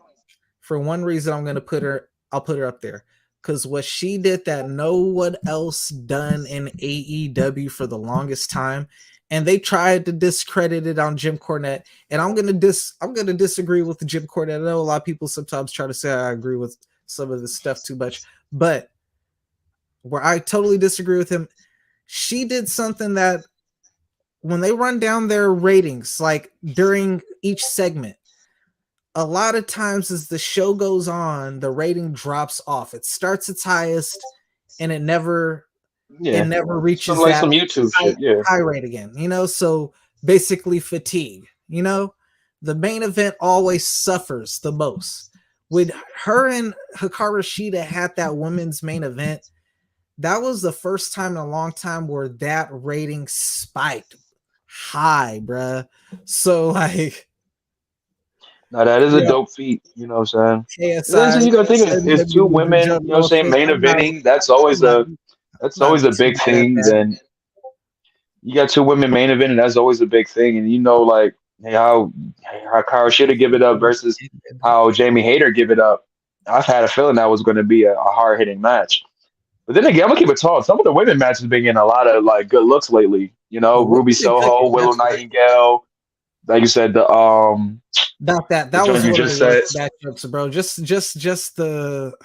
I thought a lot of people thought they got over in that match. I think people might like it for the you get the table spots, but bro, like the psychology, bro. Like when you kick out of a freaking, she literally threw her immediately, bro. Like if you go back and watch it, bro, the Rhino ECW spot, bro, she literally dropped her on her neck through a table outside the ring with a pile driver, immediately throws her back in the ring, and she kicks out at 2, bro. Like that was the worst. Like for like another spot that, yes, it was nasty dropping her into the little. I think I figure like what you're saying though, because they're caring more about the spot than like how the spot is. Like they're caring about how people are like excited about the spot or their excitement level, but not how they're analyzing them. Like, what did the spot do for the story? Sometimes you know what I'm saying? Overkill. It'll be like, yo, I like the move. That was dope by itself. But what is this doing it for the story? You know what I'm saying? Sometimes it's like you did too much, and then when you get to the finish, you're like, oh, that's what did it. Ruby didn't even have a fucking neck brace on or nothing. Right there, like what the heck? Like you should at least have a neck brace on or anything the next show after some shit like that. No, not even. It was not immediate too, bro. I'm like, she kicked out of that, and then she won the match. I forgot the person who just got dumped. The person who just got dumped on their head with the pile driver kicked out at 2, bro. And right after, literally right after she kicked out, it went into that ending segment. She just got this burst of energy and fatality on the thumbtacks. Like, bruh, Harvey Birdman be out here with her, was just on his super friend strength. It was a spot fest with no psychology, bruh. It made and let's be honest, that's almost like kind of the genesis. That's the foundation of what AEW kind of builds off of. Like just a lot of goodness, no real explanation to it though. My boy said a minute ago, WWE is a joke, no offense. So to a person who, that's just clearly someone who's a supporter of the channel as opposed to someone who's a supporter of pro wrestling. And that's no knock, appreciate you KSI, but I'm just making that as an example. When you have people who look from that perspective as KSI do, when you watch a match like that, that's like fueling their argument as opposed to you watching like a Walter matchup where like a person's like, oh shit, you know what I'm saying? Even a good story matchup like the Bloodline, because like I had family watching that Bloodline was like into it, bro, who ain't ever watched wrestling. And just like, who wrote this? John Singleton? Right? So it's just like, bro, like there's certain I ain't gonna lie. I say it's like John Singleton probably did have some. When you have people who where's Scorsese? When you're a wrestling fan, the worst thing is to have someone who doesn't watch wrestling watching it with you, crapping on it. You know what I'm saying? So it's like you want them to watch and be entertained, see why you like it, but stuff like that, it kind of make people like, you see, that's some fake shit. You know, something like, bro, you got me, okay. Like even though like, we know what it is. So a Europe MVP. Yo, they was giving us so many unnecessary awards, yo. Like this was really the participation awards. Too much, bro. I'm gonna skip these, bro. Europe, Mexico. Like for real, bro. Like nigga, if he ain't the MVP, like if you ain't the best of the best, bro, we ain't even. I'm not even gonna do that. Bro. Like, bro, and I'm telling you, bro, these constellation prizes for niggas be like, you already know who got that one. I'm glad you skipped that shit. Yeah, we skipping that, man. Man, ain't about to give this nigga no fucking participation prize. I ain't even. That was a no knock to you, Ospreay. I really did. Yeah, nothing. Nah, nigga, knocking you, nigga. Call me Stevie Wonder. I'm knocking you off position, bro. Like, what type of award is that, bro? Like, it's like a fake job. Yo, you're the best in Europe, even though you like, you know what I'm saying? You actually want to get over in America. No, nobody care about that, bro. Like, shout out to Rev Pro, shout out to Progressive ICW, all them joints, bro. But come on, dog. Like, Will Ospreay, the MVP of them brands, my nigga. Like, please, ill. I appreciate you, KSI, man. Yeah, go ahead and eat, bro. I gotta eat too, so I'm trying to help her wrap this up, man. I can smell my bro. He a freaking professional chef, man. He got the house smelling crazy right now, bro. So I really want to this, but I got to get through this, man. Pro wrestling match of the year. This top 3 is so disgusting, dog. Like 1 and 2 is disgusting. Number 2, I mean 1 and 3 is disgusting. Number 2 could be number 1. FTR versus the Briscoes shit. You could argue that be a number one, bro. That I gotta check on Walter versus Gunther because that matchup, just the ambiance, just like the crowd, the energy, the feel, the match was different. The Cody versus Seth matchup with Cody's injury was different. There was a couple of matches at WrestleMania that were fire to me, bro. There was a couple of matchups. The Ospreay versus Orange Cassidy at freaking Forbidden Door. You could argue. I'll be honest. Even if you want to go New Japan, I'll take him versus Shingo Takagi over him versus Okada. But facts. If we were, they so lucky. Omega versus Ospreay was technically this, and they really be hating on my boy Shingo, bro. Like I really feel like Shingo really be getting the shit into the stick, bro. That nigga really be putting on over there, bro, constantly, and they really give this man no love, bro. With Wrestle Kingdom, you know it's at the beginning of January. That's the only thing that saved Gunther and Sheamus from having match of the year in 2022. Because if that would have been, I'm pretty sure that was like the week prior or right in 2022. Omega and Ospreay clearly right now. That happened. That happened 4 days or 4 or 5 days earlier than that date.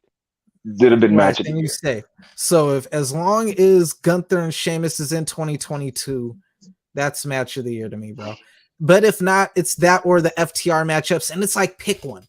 FTR and real talk, like it's seriously pick your poison. It's like pick one, and that is so fire to me, bro. Like, because everybody can be like, "Oh man, a dog collar match," but when you really look at all three of those matches, bro, each one has a piece of beauty to it. You know what I'm saying?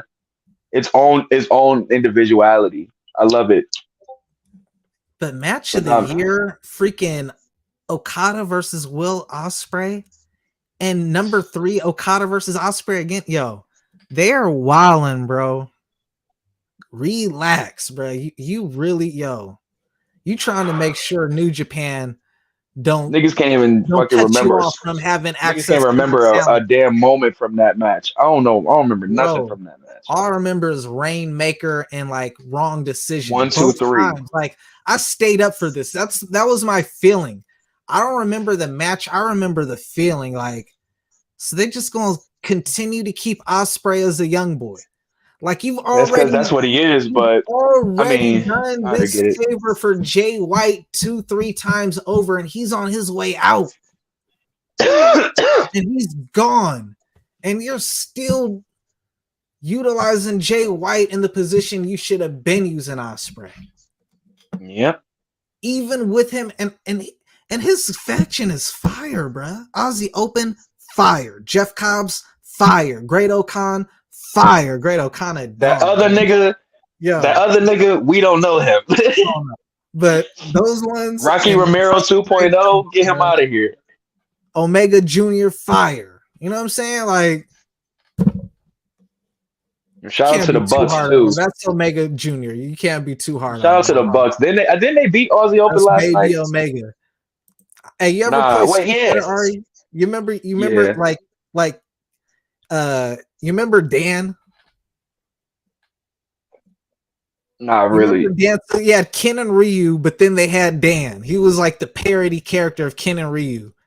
He threw the fireball that like would be small little fireball would like hardly leave his hand and shit. That's Will Ospreay. Like he's the Dan of the You picking up what I'm putting down finally. But no, man.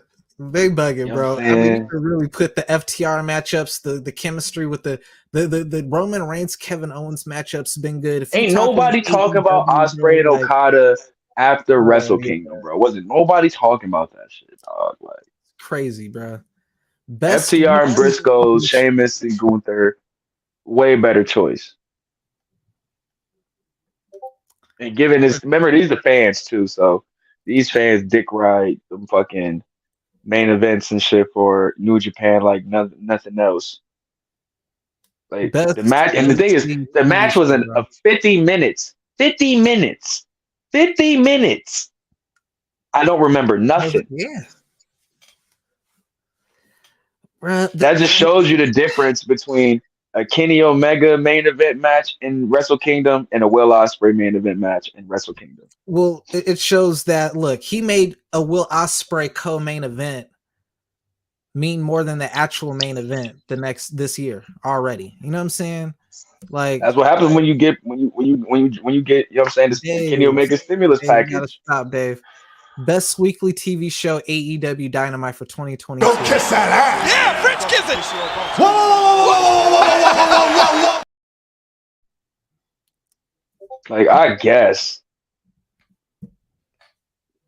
like I said, grand opening, week closing. No, remember they started the year off of. They started this year off with like matches with like Bryan Danielson and Hangman Page, and them joints was bangers, and fucking Moxley on his run, and fucking it says CM Punk and MJF. Like a lot of shit was moving and grooving that first part of the year, man. Outside, and then All Out happened. Outside of them niggas was cooking all up until the fall, bro. Outside of the CM Punk and MJF, like the prestige of the titles, none of them have been properly, with the exception of TBS. Nah, don't do that. Moxley was holding it down last year. Nah, Moxley held it down with the AEW title. He ain't do nothing wrong. It was chippy. It was chippy, bro. That wasn't his fault. He took when they gave him the title. He did his shit. Really it was them other niggas. It was Punk. Lines. There wasn't no real character build for the year, whatnot. Like it's because he was the interim champion. He was the only interim champion that nobody wanted to be interim champion. They wanted him to be the real champion. SmackDown had the best show, weekly television show, clearly. Nah, man, it was the point. I ain't gonna lie. SmackDown was getting pretty repetitive to me. SmackDown was getting real repetitive to me at a certain point. AEW, it's just matches. There's no character building or storyline. So I mean, it can't. You could say it's repetitive in the sense that it's just random matchups. You know what I'm saying? There's no real and sometimes they don't make no sense. Like you have to beat the champion for like here's a title match qualifier match between, and you're taking on the actual champion. Like I can understand if it was two number one contenders. Well, that's how you get you gotta pin the champion to get the match. Like you gotta beat the champion one time to get a match. That's wrestling. They already have a wrestling stipulation. That's wrestling 101. Gets a rematch. You don't take on the champion. No, Dre, that's wrestling 101. You pin the champion, you get a title match. That's been happening in wrestling for like years. The other people work up, bro. The other people work it up, man. But I'll probably call it'd be between Raw and Dynamite for second. I put SmackDown first. I put Dynamite probably 1 or 2. The fact that Rampage is in the top 3 is blasphemous, bro. Because man, Rampage is one of the worst. And like I said, bro, for like a lot of like just put together matchups a lot of the time with AEW in general, Rampage gets like why matchups? Like why is this even on here? Like are you trying not to like get ratings? Like you know what I'm saying? Like are you sacrificing like you know what I'm saying ratings and making money and the company, you know what I'm saying, growing for trying to like really push these people that just aren't there yet. You already got a dark and a elevate or whatever it's called to like have them on that. You're misusing Rampage because Rampage started strong. You sure? Because I could have swore they were just defending the Trios championships on there. This last time it was against AR Fox and the Top Flight. Yeah, niggas that they've been actively pushing. They did a bunch of but they were they were actively pushing all 3 of those guys to the point of now that they were wrestling the champs. So it kind of makes sense. Rampage should not be. I get what you're saying though. Rampage has more hits than misses. They have more misses than hits. But I feel like they slowly but surely been getting back on the ball and getting more of the stars on that show. Moxley been on there lately, been on there more so. You know what I'm saying? So I think Hank Page was on there a couple of times. Got, like I said, the Bucks were just on there. They did the trios match prior to that, before too. Like they've been trying to get their stars back on there. So the Rampage is getting back on the ball now, but to be in the top 3, no. And that's really a slap in the face to Impact. For real, for real. This next one, promotion of the year, it's a slap in the face to not only New Japan Pro Wrestling, who's had a nice year coming back. You know what I'm saying? Because like AEW's been around for like a little over 3 years now, but if this was the previous 2 years, I'd be all for AEW Booker of the Year, Promotion of the Year, Best Show of the Year. You know what I'm saying? But this year they took a huge loss, that CM Punk thing with the ratings and everything, Kenny Omega being injured for 9 months out of the year, you know what I'm saying, which are being added on to his time now, you know what I'm saying? So you already had Kenny Omega out, you had Kyle O'Reilly out, you had Bobby Fish out, you had Adam Cole out, you had Bryan Daniels sit out for a while. Like, bro, like they still were getting ratings with Punk though. And I'm saying for that half the year, and then I'm saying they had a rocky year is what I'm saying. You know what I'm saying? That's why I said if it was the other years, it'd be more. It would. That's why I said at the beginning of the joint, bro. Strong beginning, bad closing, and for WWE, it was a sketchy beginning, amazing closing. Noah. That's why it looks so weird. WWE had 3. It didn't even get 2. Stardom got 2. That's disrespectful because when you look at it, all right, Stardom, you've been doing some stuff. I'll give you that, but you're still under the wing of New Japan. You're New Japan Pro Wrestling's little bro. You know what I'm saying? New Japan this year, and it's kind of tough on Noah because I put Noah above Stardom too, just as far as progress. New Japan got back on track with the US market once it reestablished its relationship with AEW. Right. You got the AEW talent coming over for Wrestle Kingdom, which brought in freaking more eyes. More people came back to New Japan. God bless you. More people came back to New Japan Pro Wrestling subscription, more views, all that. So the proof in the pudding, thanks to Kenny Omega in a large part, and then Sasha Banks as well. You know what I'm saying? But so they had a good thing, but I mean that's kind of technically this year still. You know what I'm saying? Same thing with Noah with the Great Buddha. It was technically the start of the year, but they were on the track. They were starting to build that momentum. They're starting to get back their footing in the United States. You know, even when New Japan just having the New Japan Women's Pro Wrestling title of their own, if they were basically just featuring the Stardom Women World Champion on New Japan as their representative of the main, that I could see Stardom's placement in the top 3. I wouldn't have it over WWE, but I could see it at 3. But for it to stand on its own without New Japan, I can't put it over New Japan, who's reestablished itself both on a subscription basis with their New Japan World and back with WWE. I mean, I'm sorry, back in the States with the success of the Valley, New Japan Strong show. You know what I'm saying? They get a television deal. But let's be real. Like the Valley show, real talk, is off the backing of the work that Stardom did. Because that main event is built off the work of Stardom. It was based off, let's keep it a buck. It was based off, it sold out as soon as one match was announced. And who you think really sold that? Sasha Banks. Yeah. Sasha. But still, even though that's like a New Japan Stardom thing, I still give more of the light to Stardom. Because that's their title. Well, I don't want to say their title, but I feel like that work is built from them to get to where, like, you know, because Kyrie got to put, like, she got to come back. I feel you. And, I can feel that. Like, remember, she's that first anchor that comes back and brings some eyes over there with her.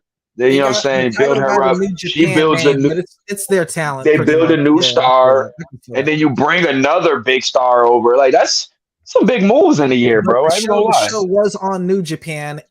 That profited it. They're the ones who profited on their website from the shows, the title, everything. So it's like they're using their talent, but they're using their brand, kind of like Smack with Queen of the Ring. Like when you see, yeah. So I ain't too mad at that.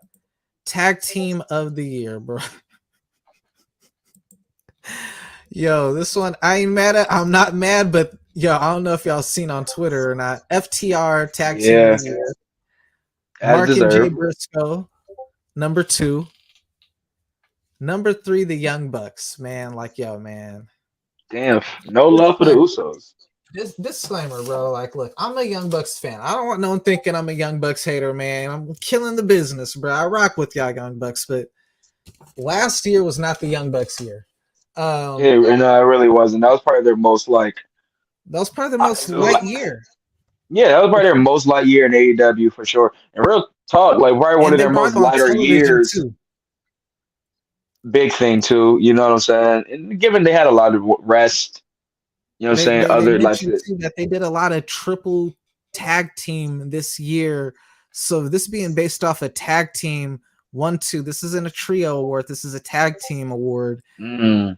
I gotta go with the Usos in the top 3. I'm definitely up at the Usos. If we're going off, I'm gonna be real. I'll put the Usos over the Briscoes. I was about to say if we argue, and I put the Usos number 1 just because the stories and whatnot. But if we're going wrestling, then I could see FTR and I gotta go FTR, bro. If we're going off wrestling, I'll give you the Briscoe. I mean, the FTR versus the Briscoes, all 3 bangers. FTR versus Aussie Open, banger.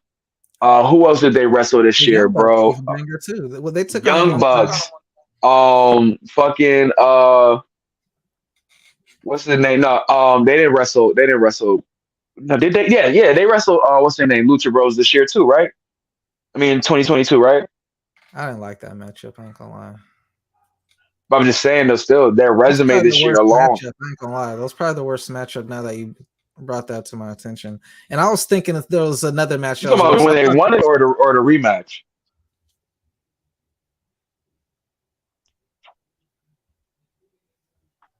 When they won it, I just recall when I don't even recall them wrestling twice, but the time they had when they won it, then they had the rematch on Dynamite, I believe. Let me see. So 2022. Damn, I forgot they wrestled the United Kingdom nigga or United Empire niggas too. That was FTR really wild out.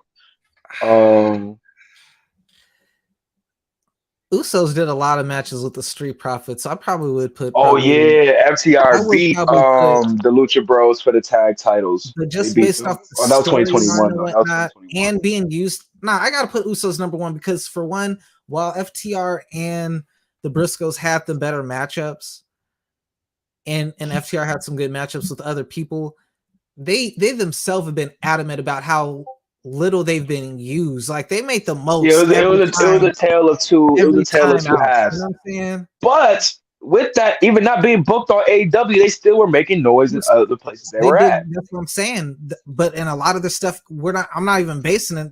Look, we're talking about a lot of the stuff that they did outside of it to begin with. You know what I'm saying? You had them versus for the AAA World Tag titles. It was Dragon Lee versus Draglisto in March every single week. You know what I'm saying?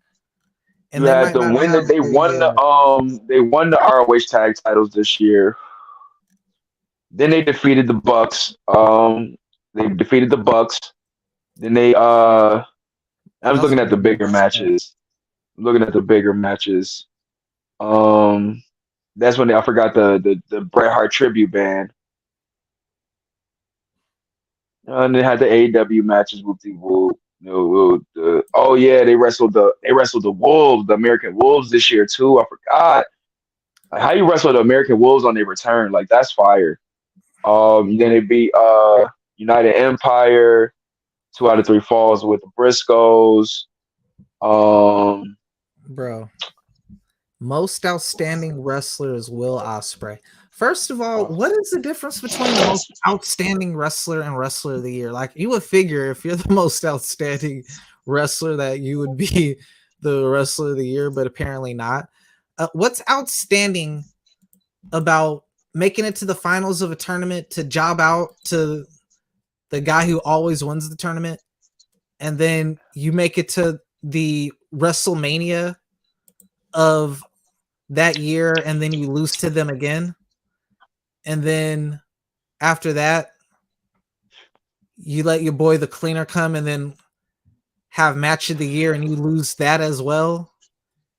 Oh yeah, and you lose to the Elite during the semifinals of the trios tournament as well. Like, bro, all you literally put your hand in both those men's pocket and said, like, you're, you know what I'm saying? Like, bruh, you sunned yourself twice. You made Okada and Kenny Omega your parents.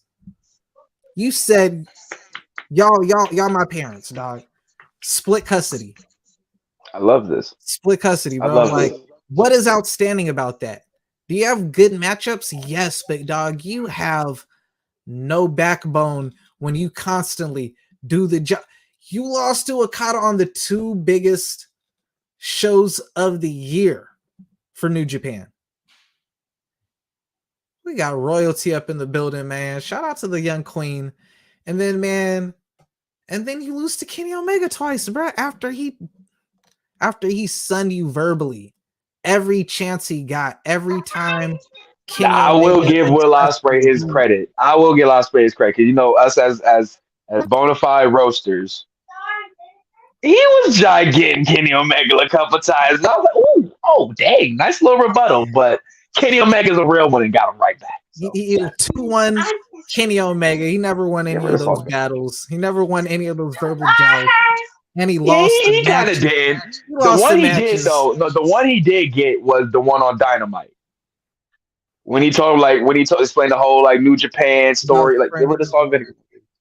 I was like, "Ooh, this is spicy," but it was on Twitter where Will Ospreay would start to, you know what I'm saying. But I ain't gonna lie, that really good promo was the one before Wrestle Kingdom was really good. That was really good. Kenny Omega was. No, not his post-match one. I like the one actually. The press conference. Yeah, the press conference. That was a good one.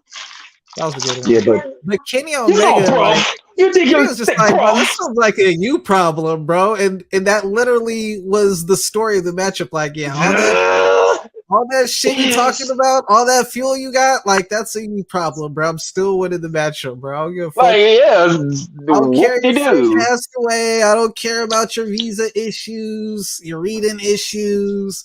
Like, I'm sorry you had to sit in the hotel for 2 weeks, bro. I'm so sorry. Bro. Like, yo, he was savage, bro. Wrestler of the year. That's why he's the greatest. Jon Moxley, number one. As it should be, man. Like, I personally think through all the craziness and hysteria that has gone through AEW, that man said, you know what? I see y'all problem. Y'all don't have that one guy that when you need something to be done on a major level or smaller, whatever it needs to be done, I'm your guy. Like, I'm the guy. You know what I'm saying? And that was the thing that they were trying to build during that craziness, was who is the ace of AEW? And Jon Moxley said, oh, all y'all want to play around is y'all want to talk it, bet I'm going to walk it. Give me this title. I'm gonna show y'all how to really hold it down for real. And that he did. He put AEW on his back this summer. Everybody wanted the summer of Punk. You got the summer of Moxley, and he held it down.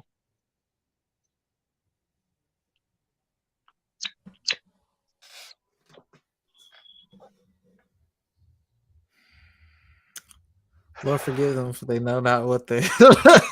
Yeah, what do we do? Yo, Jon Moxley. Jon Moxley held it down, bro. Yo, all right. He put a company on his back. This is the second damn time they did this bullshit to Roman Reigns, bro. I remember it was the same time when they did the thing with Roman Reigns. Oh, I can't wait till you finish this.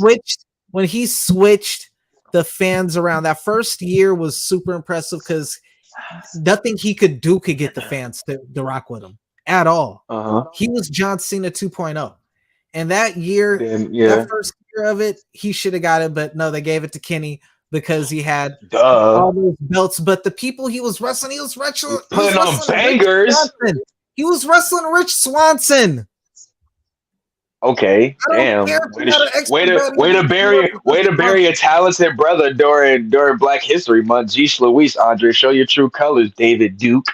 Anyways, forgot about bangers on that same platform that he had with Moose and Sami Callihan. That Sami Callihan match was really one of the most underrated matches of the year. Banger. Stop playing. Him and Christian, bangers. Stop playing. He lost to Christian too that year, the rest of the year. And he beat Christian that same year too. So don't do that. Yeah, he needed help. And he had an instant classic. An instant classic with Bryan Danielson. Instant classic. He had that. Niggas don't have instant classics. Kenny is already though. He is already the fan favorite, especially with the underground wrestling community. So his impact, like he's just doing the same old thing we know him for, putting on bangers. You know what I'm saying? That's not as impressive. That's what you're supposed to do. That's not as impressive to me though, as someone who like no matter what you do, like it's more impressive. Putting on a banger of a match is not impressive. To see the level. Just to see the level of how much people hated Roman to how now he's like watchable. Niggas don't hate Kenny. Not in the same type of, you know what I'm saying? Not for the same reasons. If you hate Kenny, it ain't the match. It might be everything outside of the match. No, let's keep it tall. Niggas don't hate Roman because of his matches. It's very rare you hear a match saying, yo, that Roman was trash. Roman actually has good matches. I always go back to him and AJ Styles and giving his AJ Styles, but still, he was able to hold his own with AJ Styles. Matchups. Roman should have definitely got it this year, man. Like that's a clear robbery, bro. John Moxley. What storylines did you? I don't know. The Shield, though, bro. It's crazy. I feel like Roman's year got very repetitive up until Sami Zayn entered the picture. Once Sami entered the chat, it was getting pretty stale for a little bit. Like it was the same 1-2 punch. Is this the guy we're about to? What is the guy we're gonna do? Then you have the Drew McIntyre thing. Well, no, the family was first. Yeah, all right. So all right. You had this thing. You had the top of the year. Who he beat Brock for the titles. Bro, this thing been going for near the length of AEW. So for it to still be going, and it's probably at its height now, 3 years in is crazy. That's because of Sami Zayn, though, bro. Like that's because of Sami Zayn, bro. Everybody play their part, especially Sami Zayn as the MVP. But Roman definitely been a great as well, bro. Like, a great character for sure. Will Ospreay, John Moxley as a character and a wrestler has been on one. People's argument for John Moxley, he's everywhere. He is the epitome of that independent wrestler. He goes everywhere. But I still think, based off the strength of the win-losses, the title matches, the protection, the storylines built around Roman Reigns, I still would put Roman Reigns 1. But if someone wants to put John Moxley 1, I'm not mad at that. That's like just listen to this year, John. This year, he has a GCW World Title. He has, remember, he got that for off the nigga what's his name, Nick Gage. Hold it down over there whenever he can. Starts the British the Blackpool Combat Club storyline. Have the Wheeler Yuta match was one of the best matches of that year. Has the match with Bryan Danielson, banger. That was last year? That was all last year? Sir. Yep. Okay. I'm about to say, because this was all in the span of damn near like 2 months.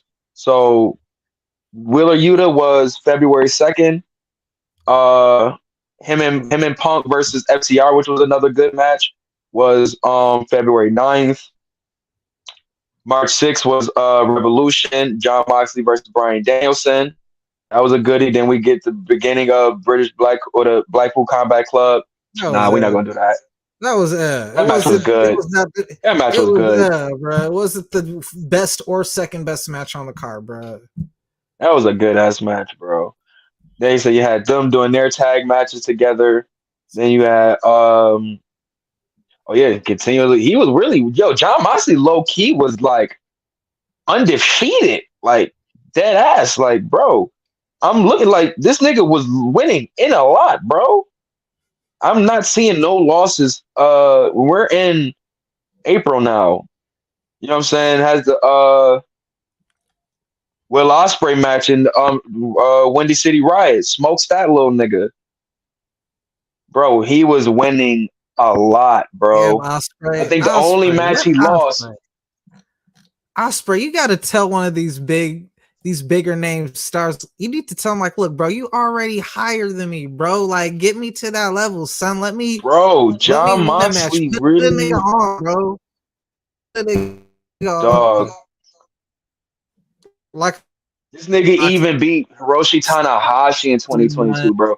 Like that, you gotta forget about that storyline was really dope. You know, he was calling out Tanahashi for a minute. He beat Tanahashi this year, bro. He really was dead ass undefeated for months, bro. He's like, I'm just looking at this shit, bro. It's crazy, bro. This nigga was like not losing. Beat Punk. That's his first loss. Was Punk. And that's fucking September. And the nigga go right back to fucking winning, bro. Like, nah, dog. This nigga was smoking fucking Adam Page boots, smoked fucking Penta. Sorry, Fries. Nah, they booked this nigga John Moxley very fucking strong this year. And that nigga was like having fucking matches everywhere too. That nigga was booked strong he was treated like Roman Reigns outside of fucking WWE. And as I mentioned, he's Ospreay like lost every he gets big matchup. He has the biggest bag. He has the biggest bag in AEW. His biggest also. matchup Like, he loses. He's not that dude, bro. They do Ospreay similar to how they used to do Sasha Banks in WWE, where her title wins would be at like the pay-per-views like Extreme Rules and like, you know what I'm saying, like Unforgiven type, you know what I'm saying, like not the big pay-per-views, not the, you know what I'm saying, not the Survivor Series, SummerSlam, Royal Rumble, or WrestleMania. Now you get it that little in between. Oh, okay, yeah. You know what I'm saying? Like, damn, bro, those are Moxley's only two losses this year. Were they MJF and CM Punk? What are the odds of that? Those are Moxley's only losses this year. More than Roman Reigns too. So like Moxley. Oh no, he definitely did. Definitely wrestled more than So I'm not mad at that. I'm not mad at that one. I'm just mad at Will Ospreay number 3. Get Ospreay off the 3. I don't care. I don't care how many matches you won if you ain't winning none of the big ones. He said it, not me, William. What's the point, bro? It's like having I get you, bro. And then you getting eliminated every time of the first round of the playoffs, bro. You're showing you're not even a playoff worthy team. Like, bro, it's like being a Charger fan, being an Ospreay fan. At this point, hey yo, if you lucky, hilarious. He might make it to the playoff. If you lucky, just might make it. I wish we watched soccer enough to be able to like make a soccer analogy, so he would get it. So he can understand how trash he is. For real. Give him a soccer reference. No, that Charger's perfect because it's like they be playing like, I know, during the regular season, you'd be like, damn, if you look at the stats, even back when Phil Rivers, even the new quarterback, like his stats look nasty when he got to the playoffs. Then it was like, oh, all right. It's like if you only good off season, once it's playoff season, you choke, then You can't be top 3, bro. Because let's keep it so when he had the title, Punk had a better when he had the year. title, it was okay. Then he had to dip because he had his, you know what I'm saying, he had the health issues and such.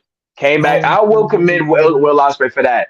To have the year he did coming off the health issues that he had, I give him like fuck all of that COVID shit. Like the shit that he was going through for real, and coming back the way he did, like I gotta commend him for that.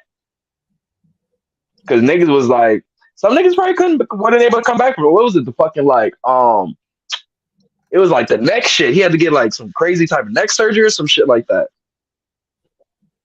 So, but then again, though, I ain't gonna lie. I feel like the age we are in wrestling, like if niggas get a neck injury, niggas ain't the end of their.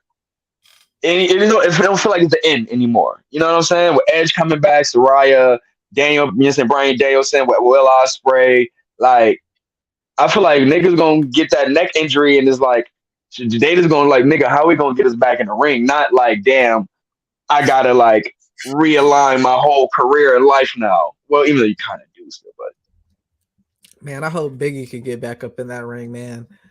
But yo, man, I gotta get rolling, man. I'm a little bit hungry, dog. I greatly appreciate you coming on, man, giving some insight. You changed my mind on a few of those things, man. That Angelo Dawkins was a real good one, bro. I'm glad he got some light. You know what I'm saying? But yo, man, you want to tell everybody where they could follow you, where they could catch you at, man, before we get up out of here? You already know, man. Ari Starks on all social media, man. Get Your Bars Off podcast, Get Your Bars Off network, and you can now catch me at All Marks Pod. You know what I'm saying, on the wrestling tip over there, man. I'm about to be linking with them guys for tomorrow, man. You know what I'm saying? So first full show with them and such. So you can find me there. Go check them out at All Marks Pod. And you know, the Can't Please Everybody podcast. Shout out to the guys over there, man. And that being said, man, you already know my guys over here, man, family all the time. Obi Wrestling, 5-Star Pod Splash. We here, baby.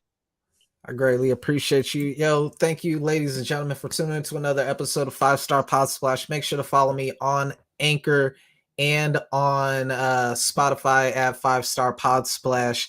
And you could make sure to follow me on Facebook, YouTube, and on Twitch at The Whole Effing Show. As simple as that, man. I greatly appreciate everybody tuning in. Make sure to also follow Fresh and Frost TV on Twitch and YouTube for GMO Wars OE Wrestling, where I co-host as well, man. Big shout out to Sir Frost. Big shout out to Get Your Bars Off podcast and Ari Starks for coming through. Greatly appreciate the support, everybody. Until next time, take care.